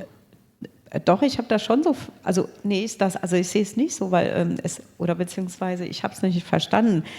Also es scheint mir schon so zu sein, dass sie aufgrund ihres Karmas da so gelandet sind. Und es wäre leichter für mich, wenn es Zufall wäre. Ersetz doch mal das Wort Karma durch deutsche Worte. Was würdest du denn sagen, aufgrund welcher sie da gelandet sind? Was ist denn, was dazu führt, dass Menschen in Situationen landen? Vermeide das Wort Karma, ersetze es mal durch deutsche Worte. Was würdest du denn da einsetzen? Sie sind aufgrund von darin gelandet. Von ungünstigen Umständen. Ja. Haben einfach Pech gehabt. Pech, das ist auch sehr schwer zu finden, aber ungünstige Umstände, gesellschaftliche, politische Umstände, historisch und aufgrund auch von bestimmten Einzelpersonen, die eine Rolle spielen und aufgrund von der Gesamtsituation auf dem Planeten, wo Machtgier ja eine große Rolle spielt und Gier nach Bodenschätzen und so weiter. Ja? Okay, hört sich doch schon ganz anders an als Karma, oder? Ja, stimmt. Ne? Da fangen wir dann an nachzudenken. Erst wenn wir das Wort Karma, was einfach nur bedeutet, die Summe von Bedingungen, ja, Ursachen und Bedingungen, dafür steht ja, von dem, was gedacht, getan und gesprochen wird im Universum, die Summe all dieser Kräfte wird Karma genannt, das Gewirkte. Also, wenn wir es auf Vergangenheit beziehen, ist es das Gewirkte. Die Summe des Gewirkten bewirkt, dass sich jetzt Menschen in solchen grausamen Situationen befinden.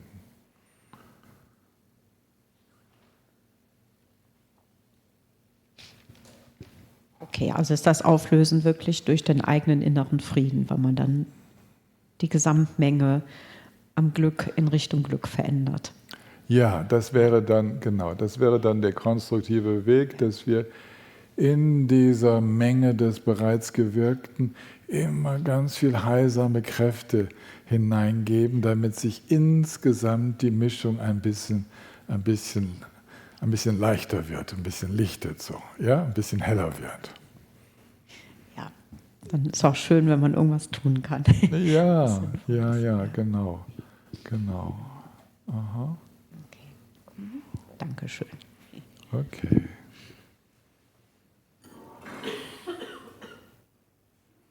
Richard, ja. Ja, ich habe eine Frage also die 4 Kräfte des Gegenmittels, stimmt gar nicht. 4 Kräfte der Bereinigung fand ich super. Ich habe eine Frage zur 5. Die habe ich auch verstanden, die 5. Die 5. ist für mich die Stelle gewesen, wo du gesagt hast, dass man da mit Honig überströmt und dann auch nicht mehr zurückschlupfen soll in das Ganze und dass es dann durch sein kann. Da kommt bei mir so ein Teil, kann ich mir das vorstellen, dass es abbaut, ist mir klar. Also, dass ich da durch die Schritte durchgehe und das wunderschön abbaut. Aber da fehlt mir dann der Glaube, dachte ich dann an der Stelle, dass es wirklich einfach vorbei sein kann. Und deswegen ist es bei mir oft nicht vorbei, wahrscheinlich, weil ich mir das nicht glauben kann. Und dann dachte ich mir, muss ich das jetzt quasi nehmen und wieder auf Los zurückgehen und quasi das wieder bereinigen. Also dieser Unglaube, dass es mit einmal vorbei sein könnte, weil vielleicht ist es ja möglich. Und wenn ich nicht daran glaube, dann wird es bei mir auch nicht passieren, glaube ich. Da hast du wirklich recht. Wir gehen dann mit der Praxis weiter und lassen zum Beispiel diesen Nektar von Vajrasattva immer wieder in diese Bereiche hineinfließen, die wir Zweifel an unserer Grundnatur nennen würden. Ja? Genau diese Zweifel an unserer eigenen Grundnatur sind. Die habe ich nicht. Die hast du. Sonst ich habe die Zweifel, dass ich da so schnell hinkomme. Also, ich brauche. Na gut, okay, du hast sie eben beschrieben. Ja. Aber das ist Praxis, dahin zu kommen. Das ist die Praxis. Die vollständige Praxis besteht dahin. Du hast eben darüber gesprochen, über die vermeintlich 5. Kraft, da nicht wieder zurückzufallen. Und das ist tatsächlich eine Erfahrung aller Praktizierenden, dass das nicht so stabil ist. Und diese Instabilität des Vertrauens in die eigene Grundnatur, die wird auch Gegenstand unserer Praxis. Das ist völlig richtig. Okay. Danke. Okay. Ja, Martina, du schaust dich um. Hier vorne war die Iris, die.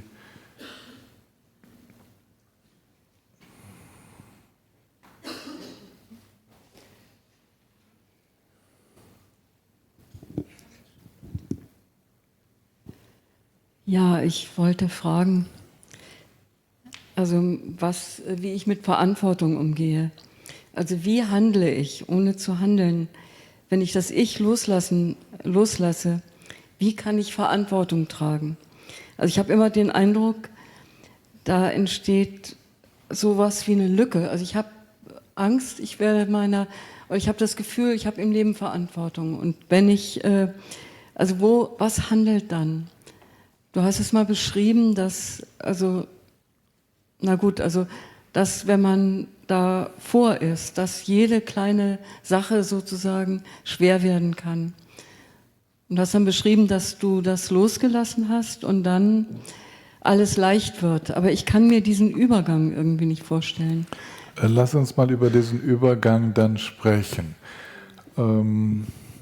das ist gut, dass du das Thema mit Verantwortung ansprichst, ja, und Verantwortung, Verlässlichkeit, Versprechen halten zu können, Rollen übernehmen zu können und zuverlässig auszuführen und so, ja, dieser ganze Bereich. Das, was eine Verlässlichkeit und ein gutes Verantwortungsbewusstsein stört, sind, dass aufgrund unserer Emotionalität und des Reagierens, unserer Impulsivität immer andere Kräfte noch einschießen. Und plötzlich kümmert sich eine Mutter nicht um ihr Kind, plötzlich ist eine Ärztin nicht ansprechbar, plötzlich irgendwie das, wo wir eigentlich Verantwortung haben, wird nicht erfüllt, weil querschießende Kräfte reinkommen. Diese querschießenden Kräfte, die kommen aus den nicht bereinigten Klischees, Gewohnheitsmustern, also den verstrickten Emotionen und so. Wenn du den Prozess und über diesen Übergang, je weniger solche Kräfte einschießen, desto mehr bin ich in der Lage, einer Verantwortung gerecht zu werden. Weil gar nicht so viele Kräfte an uns rütteln. Es ist ganz leicht, pünktlich zur Unterweisung zu sein, weil gar keine Kraft einschießt, dass ich noch einen Kaffee trinken muss, weil der gar nicht so wichtig ist so. Und das kannst du von dem kleinen Beispiel jetzt bis zu den großen Beispielen. Die Verlässlichkeit und die Verantwortung, die wir übernehmen und stabil tragen können, die werden immer höher. Die Belastbarkeit eines Individuums wird immer höher, je weniger ich-bezogene Kräfte im Spiel sind. Je mehr ich-bezogene Kräfte im Spiel sind, desto weniger belastbar ist eine Person. Ja, also deine Sorge ist verständlich, aber es war nicht ganz zu Ende gefühlt, weil schon allein jetzt bei den Übergängen, immer wenn jemand etwas weniger verstrickt ist in den eigenen Themen, entstehen Räume, die die Person resilienter machen, belastbarer, verlässlicher, ja, weil es gar nicht mehr um mich und meine sonstigen Ideen und Vorlieben und Abneigungen geht. Darf ich noch? Aber es fühlt sich für mich so an, als ob ich sozusagen an einem Felsvorsprung stehe und alles und den Halt loslassen muss. Also ist das so? Bodenlose Falle. Also bin ich dann noch kann ich dann noch Verantwortung tragen? Nee, dann fällst du ja. Ja. Ist besser, du fällst nicht. Okay. Aber es ist so ein Gefühl, dass ja, weil du das nicht selbst wie mit einem Sprung ins Bodenlose verwechselst. Irgendwie sowas, ja, so.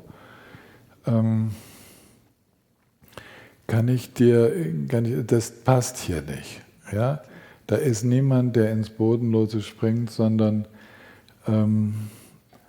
eigentlich, ich nehme noch mal das Beispiel mit der Öse, ja, mit der Öse und dem Haken, ja.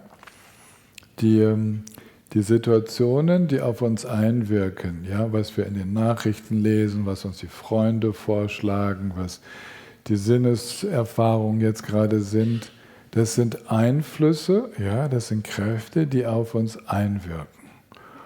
Und wenn wir jedes Mal eine Öse bilden, also einen Ring, wo der Haken einhaken kann, ja, ich will das nicht, und dann sind wir unglaublich im Schleudergang. Je häufiger wir so die verschiedenen Situationen bei uns einhaken lassen und dann werden wir immer weniger zuverlässig. Wir werden zum Spielball der Situationen. So ein Mensch geht dann und sagt, ich gehe nur mal kurz fort, aber auf diesem nur mal kurz fortgehen, ja, passiert so viel und die Person kommt nie wieder, weil immer alles so wichtig und interessant ist, dass man völlig vom Kurs abkommt. Ein Projekt wird gestartet und dann entstehen so viele andere interessante Sachen, dass das eigentliche Projekt nie zu Ende geführt wird, weil so viel anderes entsteht. Also, verstehst du? Und diese Öse, dieser Ring, wo Kräfte angreifen können, einhaken können, das nennt man dieses ich will nicht. Das sind die Muster, wo wir in Verstrickung reinkommen. Und wenn stell dir vor, diese Muster, wo so eine Verstrickung entstehen kann, die haben sich gelöst.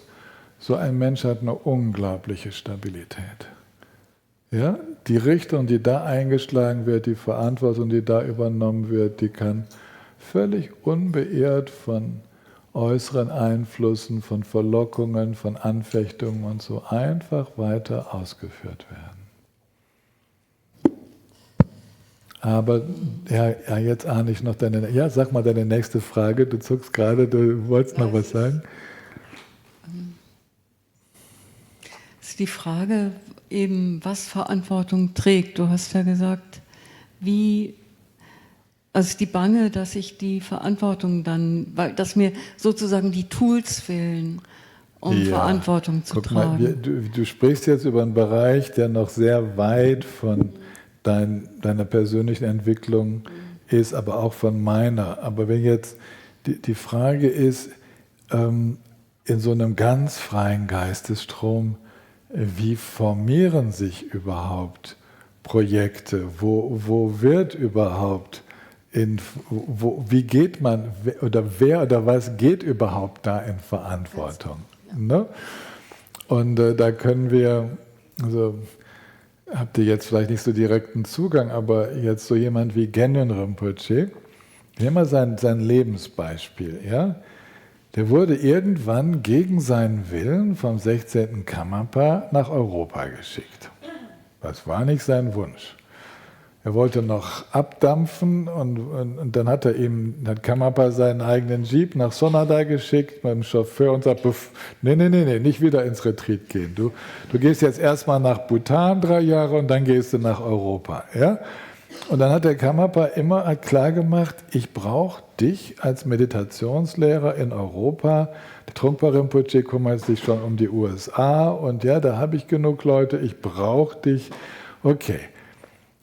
Das, was da entschieden hat, war kein Ich von dem Genjen Rinpoche, sondern der hatte so wenig Ösen, ja, also ein bisschen hatte er vielleicht noch, aber Karmapas Wort war stärker und dieser Geistesstrom hat gesagt, okay, ich stelle mich in den Dienst dessen, was mein Meister für sinnvoll für alle erachtet. Ja? Da scheint es Europäer zu geben, die brauchen offenbar was. Ich fühle mich zwar total unfähig, aber okay, und dann kommt dieses Vertrauen. Und dann, wenn du den Rest des Lebenswegs anschaust, von 1975, von seiner Ankunft bis zum Tod 1997, ja, ist dieser Geistesstrom einfach stabil und unbeirrbar in dieser Aufgabe geblieben. In Dakpo, Lebos-Luceda, ist durch die Länder gereist, war zum Beispiel 5-mal in Griechenland und so weiter, so viele Male in Deutschland, so viele Male in anderen Ländern, ja, und hat diese Aufgabe, Meditationslehrer in Europa zu sein, einfach ausgeführt, ohne je auch nur durch die vielen Einladungen, die er bekommen hat, je in Versuchung zu geraten, wieder nach Indien zurückzukehren, Familie zu besuchen, dieses und jenes, keine Ablenkung. Er hat jede Menge Verwandte gehabt, Tibeter, die gern zu uns ins Kloster gekommen wären, um da durchgefüttert zu werden. Keine Anfechtung. Genjen Rinpoche hat diese Briefe einfach nicht beantwortet. Keine Öse. Ja? Das ist diese Stabilität. Und er hat Karmapa hatte ihn gebeten, ein Kloster aufzubauen, also hat er ein Kloster aufgebaut, Retreatzentren aufzubauen, also hat er Retreatzentren aufgebaut. Das ist so die Stabilität eines Geistesstroms, von dem wir sagen können, frei von Ich-Bezogenheit. Also höchste Verlässlichkeit. Wir konnten absolut auf ihn zählen. Ja? So, ich kann nur dieses Beispiel so richtig gut beschreiben, weil das habe ich erlebt und das war schon bei dieser totalen Freiheit, es war genau die Freiheit von dieser Öse, dass da kein Ring sich bildet, wo die Situation einhaken können. Der ist angefechtet worden, niemand wollte ihm hören, zuhören und so weiter. Es gibt jede Menge schwierige Durchgänge. Einfach entspannt mit seinem Mahamudra-Geist, immer mit dieser freudigen Ausdauer weitergegangen.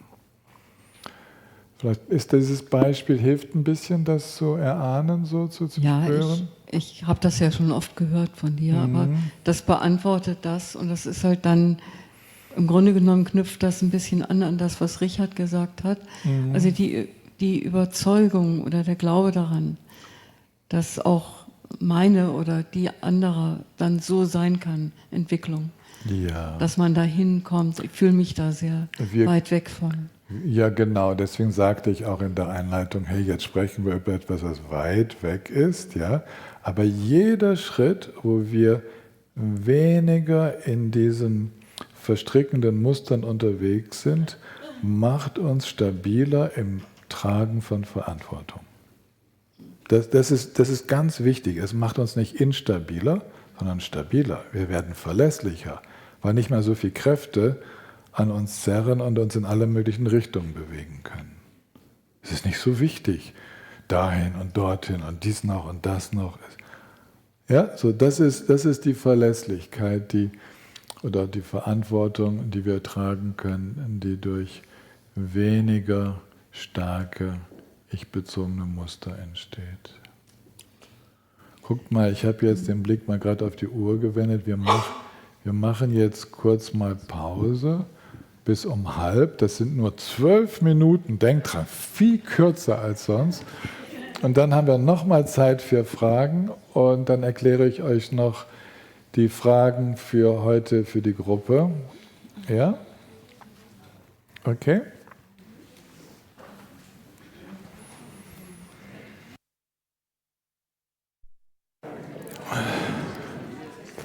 Hallo, hallo.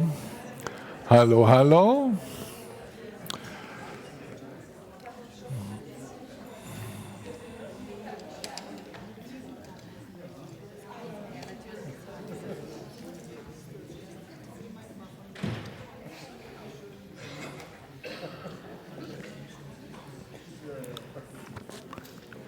Ja, schön euch zu sehen. Die paar, die jetzt ihren Zoom-Video anstellen.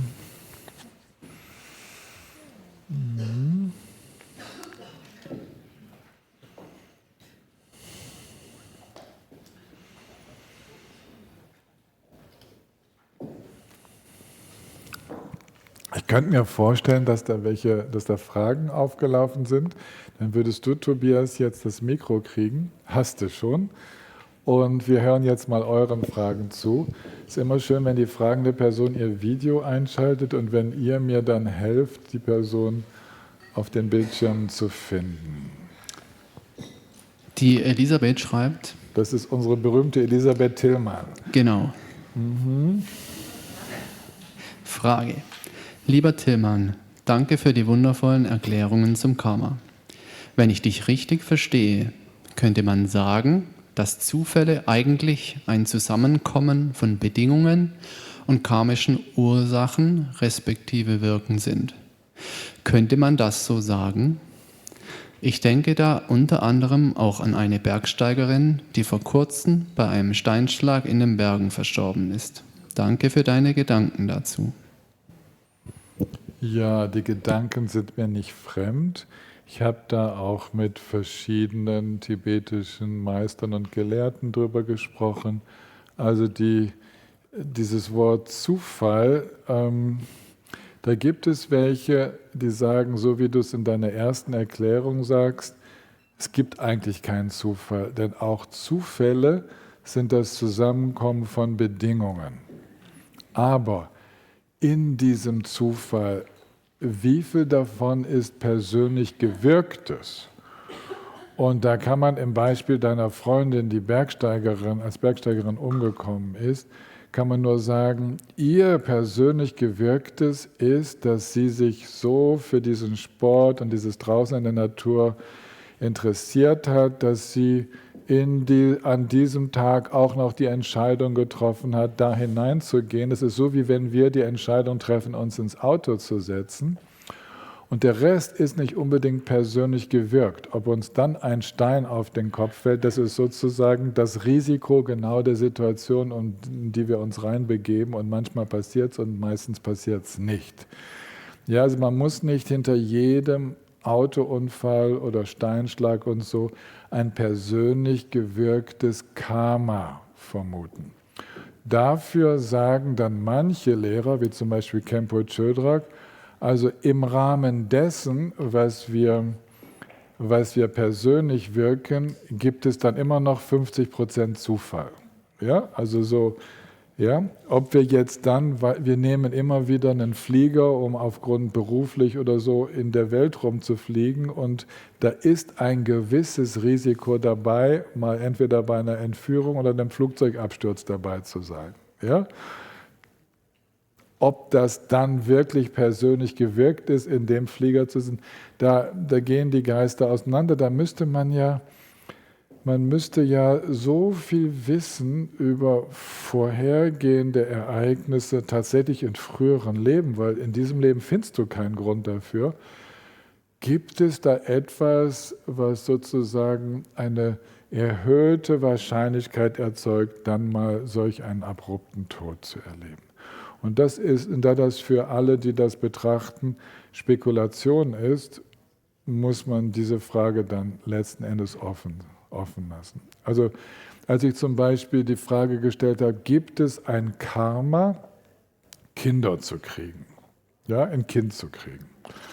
Und dann wurde mir gesagt, ja, dem Karma, wenn du ein solches Karma hast, was viele Menschen haben, du kannst dem Karma ausweichen. Das ist nicht nötig, dass du dieses Karma erlebst. Du musst einfach keusch leben. Dann kriegst du keine Kinder, dann kann dieses Karma nicht passieren. Oder wenn du im Retreat lebst und nie Auto fährst, dann, obwohl du vielleicht ein Karma für diese Art von Unfall hast, dann kann dieses Karma, diese Kräfte können nicht wirksam werden. Also Karma bedeutet nicht, dass unbedingt etwas passieren muss, sondern es passiert dann, wenn sonstige Bedingungen auch noch zusammenkommen. Und das kann man dann auch wieder Zufall nennen. Wobei den totalen Zufall gibt es dann auch wohl nicht, weil es alles bedingt wieder. Ne? Okay, gut.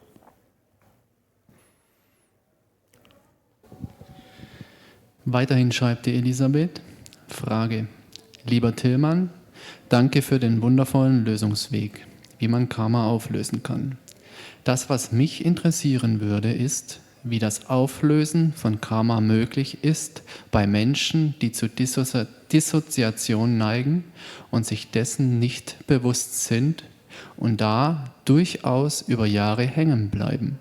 Also sowas wie spirituelles Bypassing. Danke für deine Gedanken dazu. Oh, Moment mal, das bist wieder du, ne? Ja, Moment mal, du hast jetzt Dissoziation und spirituelles Bypassing zusammengebracht. Wenn ich Dissoziation höre, denke ich an dissoziative Persönlichkeitsstörung. Du nickst, du denkst auch daran. Und da müssen wir, wir nehmen das ernst, und dann müsste diese Auswirkungen müssten in dieser Persönlichkeit aufgearbeitet werden, die sich dessen bewusst werden kann. Ich habe einen Heilungsprozess miterleben dürfen, erlebe ihn immer noch mit, wo eine dissoziative Persönlichkeitsstörung heilt und diese Bewusstseinsinhalte sozusagen der Hauptpersönlichkeit bewusst werden, was die anderen Inhalte gelebt haben, und dann kann es auch bearbeitet werden. Spiritual Bypassing ist etwas anderes. Das ist nicht eine Dissoziation. Also da kommen wir nicht ums Karma drumherum. Ne? Da versuchen wir etwas zu vermeiden und die ganzen Kräfte, die dieser Geistesstrom in Bewegung gesetzt hat, denen wir uns nicht stellen wollen, die wirken trotzdem weiter. Da ist keine echte Dissoziation. Würde ich so sehen. Also das ist nur mein begrenztes Verständnis davon. Okay.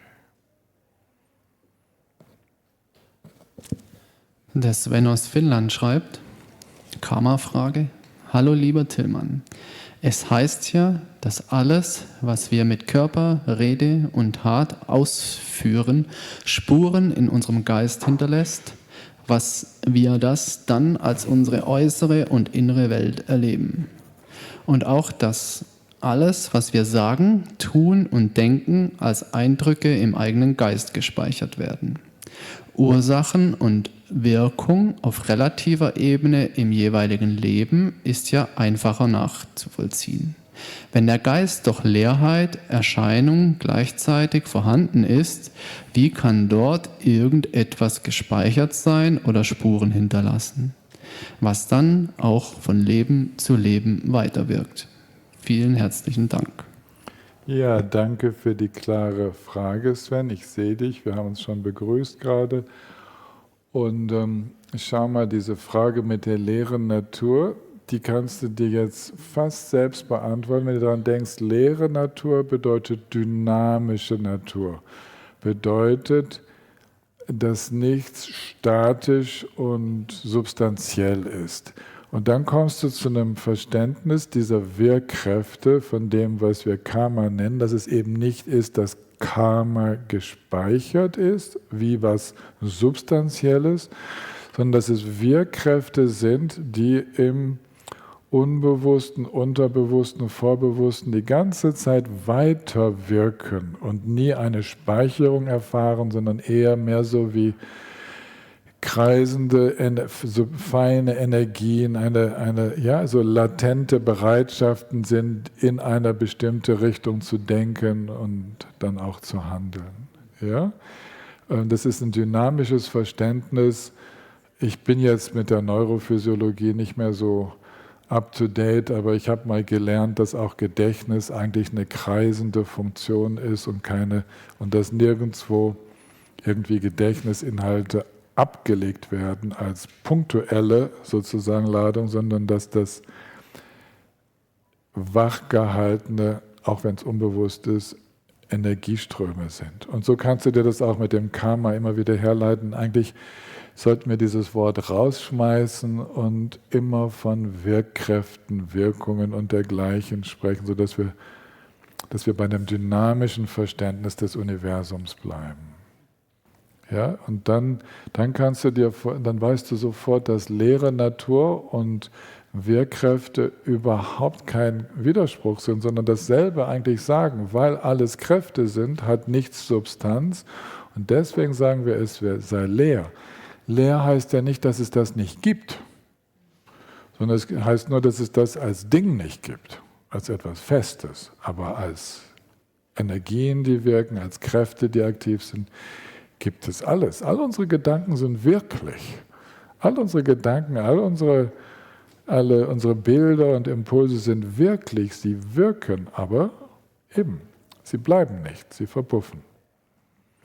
Sie setzen sich in was anderes fort und wenn keine Öse da ist, ja, dieses berühmte Einhaken, dann erleben wir diese Selbstbefreiung dieser Kräfte umso eindrücklicher. Okay, ist natürlich vielleicht für dich noch nicht ausreichend beantwortet. Hm?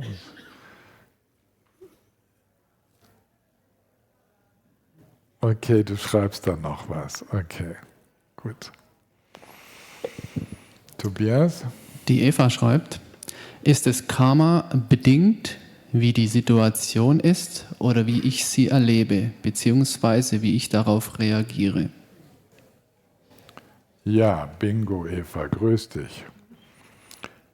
Genau, das sind diese Kräfte, wir ersetzen jetzt wieder das Wort, das sind diese Kräfte, die unseren Bewusstseinsstrom, Geistesstrom die ganze Zeit gestalten, die da hineinwirken, die bewirken, wie wir eine Situation wahrnehmen. Und wir können jetzt aktiv neue Kräfte oder vertraute Kräfte, die noch nicht unsere Aufmerksamkeit bekommen, wir können diese vertrauten Kräfte stärken, denen wir mehr Gewicht geben wollen. Das ist unsere Möglichkeit, da nicht nur passiv den Wirkkräften ausgesetzt zu sein, sondern aktiv mitzugestalten, welche Kräfte in unserem Leben besonders dominant sind.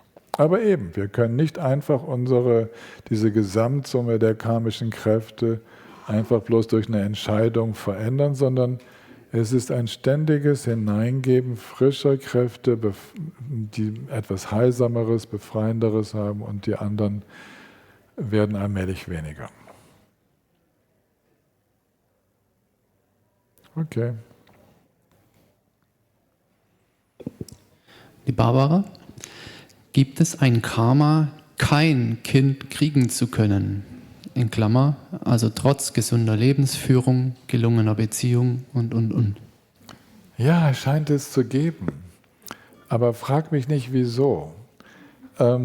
Es ist sehr, sehr spannend. Da wäre es wirklich, es wäre so erhellend, wenn man da ein bisschen weiter zurückschauen könnte und schauen könnte, was man vielleicht für Wünsche in früheren Leben gemacht hat. Und also, ja, irgendwie scheint es da so etwas zu geben. Die Möglichkeit besteht, und da wäre es jetzt richtig super, da so einem hellsichtigen Meister zu begegnen, auf den man sich richtig verlassen kann und der dann auch noch bereit wäre, eine Antwort zu geben. Ne? Sonst ist es wieder der Zufall. Geht halt nicht zu. Ja? Aber ja, tatsächlich gibt es wohl Kräfte, die wirken, die uns bestimmte Optionen im Leben nicht leicht verwirklichen lassen oder unmöglich machen. Das scheint es zu geben. Ja. Obwohl sonst alles das möglich machen würde. Ich habe dich kurz aufleuchten sehen, wenn das die Barbara war. Ah ja, genau, da oben. Ja. Danke. Also wir sind das, du hörst es und du hättest dir es ja auch sonst selbst beantworten können. Ich vermute und habe sowas schon gehört, dass es sowas geben soll. Und ich vermute sogar in meinem Leben, dass trotz meinem großen Kinderwunsch und so Kräfte aktiv waren, die verhindert haben, dass ich in diesem Leben Kinder kriege. Ja, also ich vermute sogar selber sozusagen Opfer von Wünschen dieses Geistesstromes geworden zu sein, mein Leben ganz dem Dharma widmen zu können und doch nicht Kinder großzuziehen. Obwohl ich meine Frau schon so weit hatte, dass wir mindestens 4 Kinder kriegen wollten. Aber sie sagte immer, nein, ist noch nicht der Zeitpunkt. Und schlussendlich sind wir beide Mönch und Nonne geworden. Und ich dann wieder Laie. Ja, so. Aber es ist so, wir wissen es nicht. Und das ist auch gut, dass wir sowas nicht wissen. Irgendwie so. Du hast in den Bereich hineingefragt, der auch wieder nur Mutmaßungen auslöst. Okay, Tobias? Das war's eigentlich. Die Samia fragt noch, ob es diesen Gampopa noch auf Französisch gibt. Ja, Samia, da müssten wir mal auf die Suche gehen. Den Gampopa gab es auf Französisch. Le précieux ornement de la libération. Den Übersetzer habe ich gerade nicht präsent. Ich hatte das früher in meinem Regal stehen, die französische Ausgabe, aber ich habe in letzter Zeit keine Neuauflage gesehen. Da hat jemand im Chat was geschrieben. Hast du die Nachricht gesehen? Es war zu schnell für mich, das Aufleuchten. Das Buch auf Französisch gibt's, ja, sagt die Fabienne. Fabienne hat geantwortet. Okay, Fabienne weiß es. Super. Also, ihr tauscht das untereinander aus, dass ihr das finden könnt. Dann wenden wir uns den Fragen für die Gruppe zu. Ja, ich muss euch erklären, was für Fragen wir heute Nachmittag zu bearbeiten haben.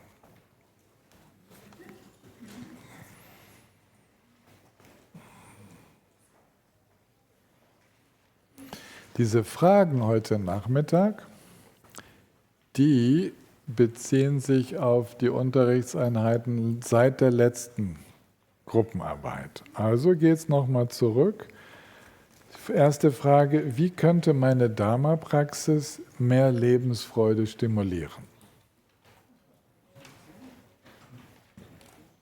Das ist eine aus meiner Sicht essentielle Frage, weil wenn unsere Praxis keine Lebensfreude freisetzt, ja, dann vergrauen wir ja alle, dann werden wir ja abschreckende Beispiele von Dharma-Praxis. Das geht also gar nicht und wir verfehlen sicherlich unser eigentliches Anliegen, glücklicher und freudiger unterwegs zu sein. Also wichtige Diskussion, und wenn ihr auch nur bei der Frage bleibt, mir soll es recht sein. Dann, zweite Frage, was berührt mich in dem Gedicht von Genjen Rinpoche? Wisst ihr noch? Das mit der Frische, ja, und mit den verschiedenen Schritten der Einsicht und wie das mit der Frische zu tun hat. Und schaut es euch also gemeinsam in der Gruppe nochmal an und teilt miteinander, was euch berührt. Ja, also hier, von dort, gibt es da einen Satz, den ich gerne behalten möchte oder den ich mit mir tragen möchte? Gibt es etwas, was ich da als ermutigend erlebe? Also die dritte Frage, nimm eine Handlung als Beispiel, wo überall hat sie Auswirkungen, vielleicht könnt ihr die überspringen.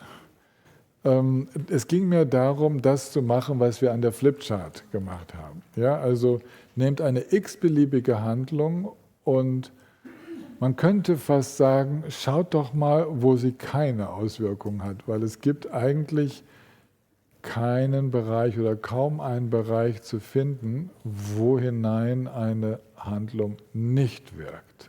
Ja? Oder wo sie nicht potenziell hineinwirken könnte.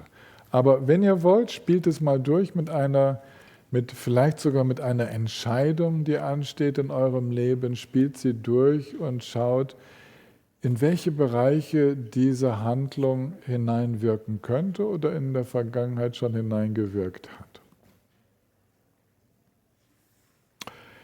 Jetzt aus der heutigen Unterweisung, was sind tief wirksame Gegenmittel oder Heilmittel?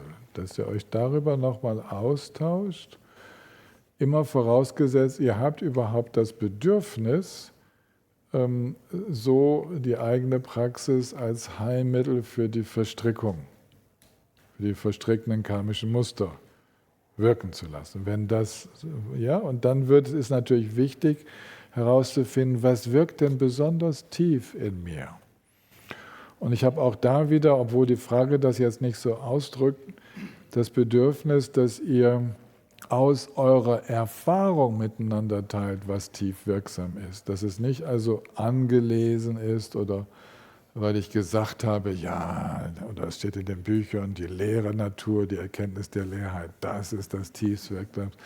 Und dass ihr dann darüber spekuliert, sondern wo hat euch denn tatsächlich so schon mal etwas geholfen, eine ziemliche Klärung in eurem Leben zu erleben. Was war es? Was genau hat diesen tieferen Reifungsprozess oder Heilungsprozess ausgelöst? Und dann für die 3 Gruppen, die im Teacher-Training gerade aktiv sind, was macht das Erläutern von Karma gelegentlich so schwierig? Wir haben Beispiele davon schon gehabt. Ja, jetzt gerade auch wieder in den Fragen, die gestellt wurden. Aber wenn ihr als Lehrer im Dharma-Umfeld unterwegs seid, da ist es wichtig zu spüren, zu erahnen, was denn wohl die heiklen Punkte sind. Und etwas möchte ich euch gleich mitgeben, verständigt euch drauf, das Wort Karma immer durch deutsche Worte zu ersetzen. Benutzt es gar nicht. Ja? wenn wir in diesem Feld unterwegs sind, ich habe das jetzt natürlich benutzen müssen, weil ich die essentiellen Unterweisungen zu diesem Thema gebe, aber ein Teil meiner Erfahrung als Lehrer ist, vermeidet das Wort Karma. Bittet denjenigen, der das benutzt, an diese Stelle andere Worte zu setzen, damit klar ist, worüber überhaupt gesprochen wird. Ja, so. Aber es gibt viele andere Gründe, warum das gelegentlich so schwierig sein kann. Und dann ebenfalls für Teacher Training, da fehlt ein TT davor. Welche Darstellungsweise der Auswirkungen von Handlungen inspiriert mich eigentlich? Ich gehe davon aus, dass wir als Multiplikatoren selbst so unterrichten, wie es mich inspirieren würde. Ja? Und auch heute noch inspiriert. Also, dass wir uns das nicht antun, Themen auf eine Art zu unterrichten, die nicht einmal mich inspirieren. Ja? Ist ein Thema. Ne? Also, was hat mich jetzt zum Beispiel in dem bisschen, was ich jetzt gesagt habe, was inspiriert mich darin? Welche Art des Unterrichtens inspiriert mich und wo würde ich mich inspiriert fühlen, dann auch darüber zu sprechen?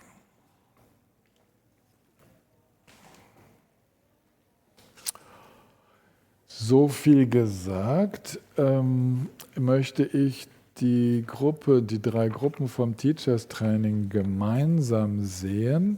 Ich möchte euch morgen gerne in der Zeit, wo Heiko um 3 Uhr die Meditation leitet, möchte ich euch gerne gemeinsam treffen, damit wir schauen können, was für Fragen sind bei euch aufgetaucht, wo kann ich vielleicht aus meiner Erfahrung etwas beitragen. Also wir würden uns von 3 bis kurz vor 4 treffen und dann hier in die Unterweisung gehen.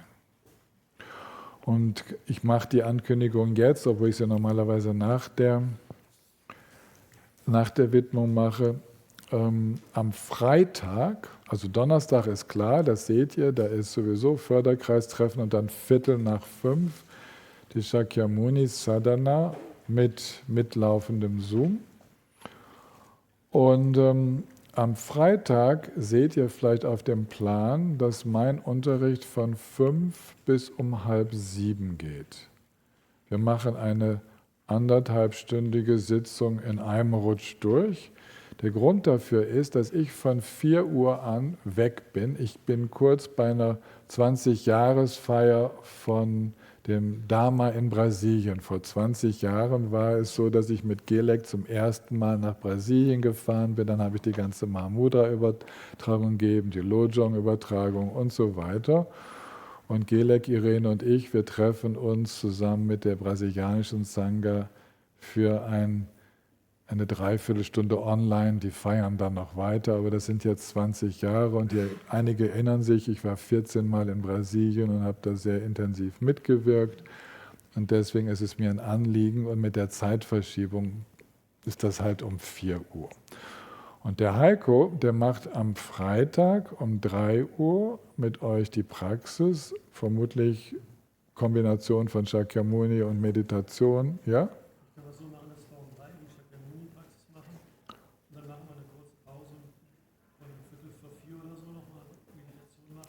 Okay. Okay.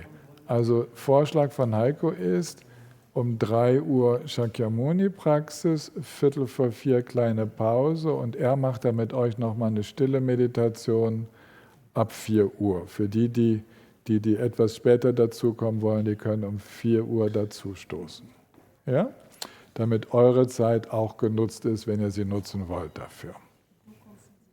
Und ich komme um 17 Uhr und dann geht es aber eine halbe Stunde länger als sonst. Tobias? Es gibt noch eine Online-TT-Gruppe und die fragen, ob sie zugeschaltet werden können oder wie auch immer. Also wir haben den Zoom hier ja, wir übertragen hier im Raum den Heiko. Ja. Das heißt, ihr müsst dann extra Zoom-Link aufmachen. Wer ist die Ansprechperson von dieser Gruppe? Jürgen und Susanne. Jürgen Wagener Ja. und Susanne Stiefel. Genau. Ich kann meinen Computer mitnehmen morgen in diese Runde und wir schauen mal, dass wir hier über das WLAN, ich schicke dann Susanne und Jürgen den Link für meinen Gruppenchat über Zoom. Das ist die Den Idee. privaten müsstest du dann nehmen. Muss mal gucken, ob es überhaupt funktioniert, wenn wir Nee, gerade das geht ja übertragen. nicht. Es ist ja alles auf dem Ekayana-Konto. Also ihr müsstet mir einen Link schicken, wo ich mich dann einloggen kann mit der Gruppe. Jürgen, ich sehe dich gerade, schick mir doch einen von dir gebastelten Link, wo ich mich dann einloggen kann, damit ihr ein bisschen dabei sein könnt. Okay? Und wenn es die Susanne macht, ist auch gut. Ah ja, wir haben von Heidi einen Zoom-Link, den wir dir schicken können. So machen wir das. Ja? Okay? Gut. Verzeihung, dass ich das jetzt noch eingebaut habe. Ich wollte diese Ankündigung noch sagen, während ihr noch alle da seid. Jetzt lasst uns alles gemeinsam widmen.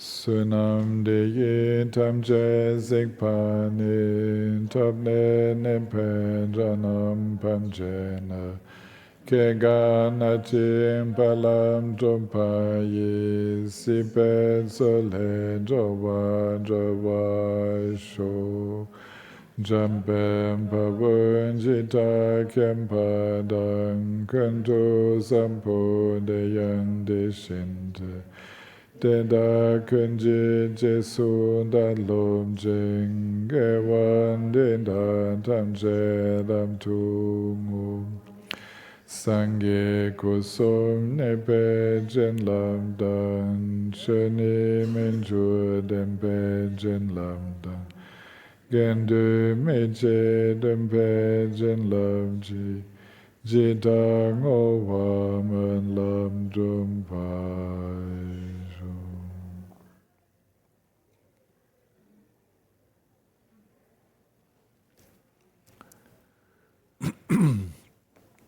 Heute Nachmittag sind die Einzelgespräche von 3 bis 6 im Spielzimmer wieder und nicht im Konferenzzimmer. Ich glaube, die haben den Trödelmarkt jetzt schon aufgebaut. Ne? Okay.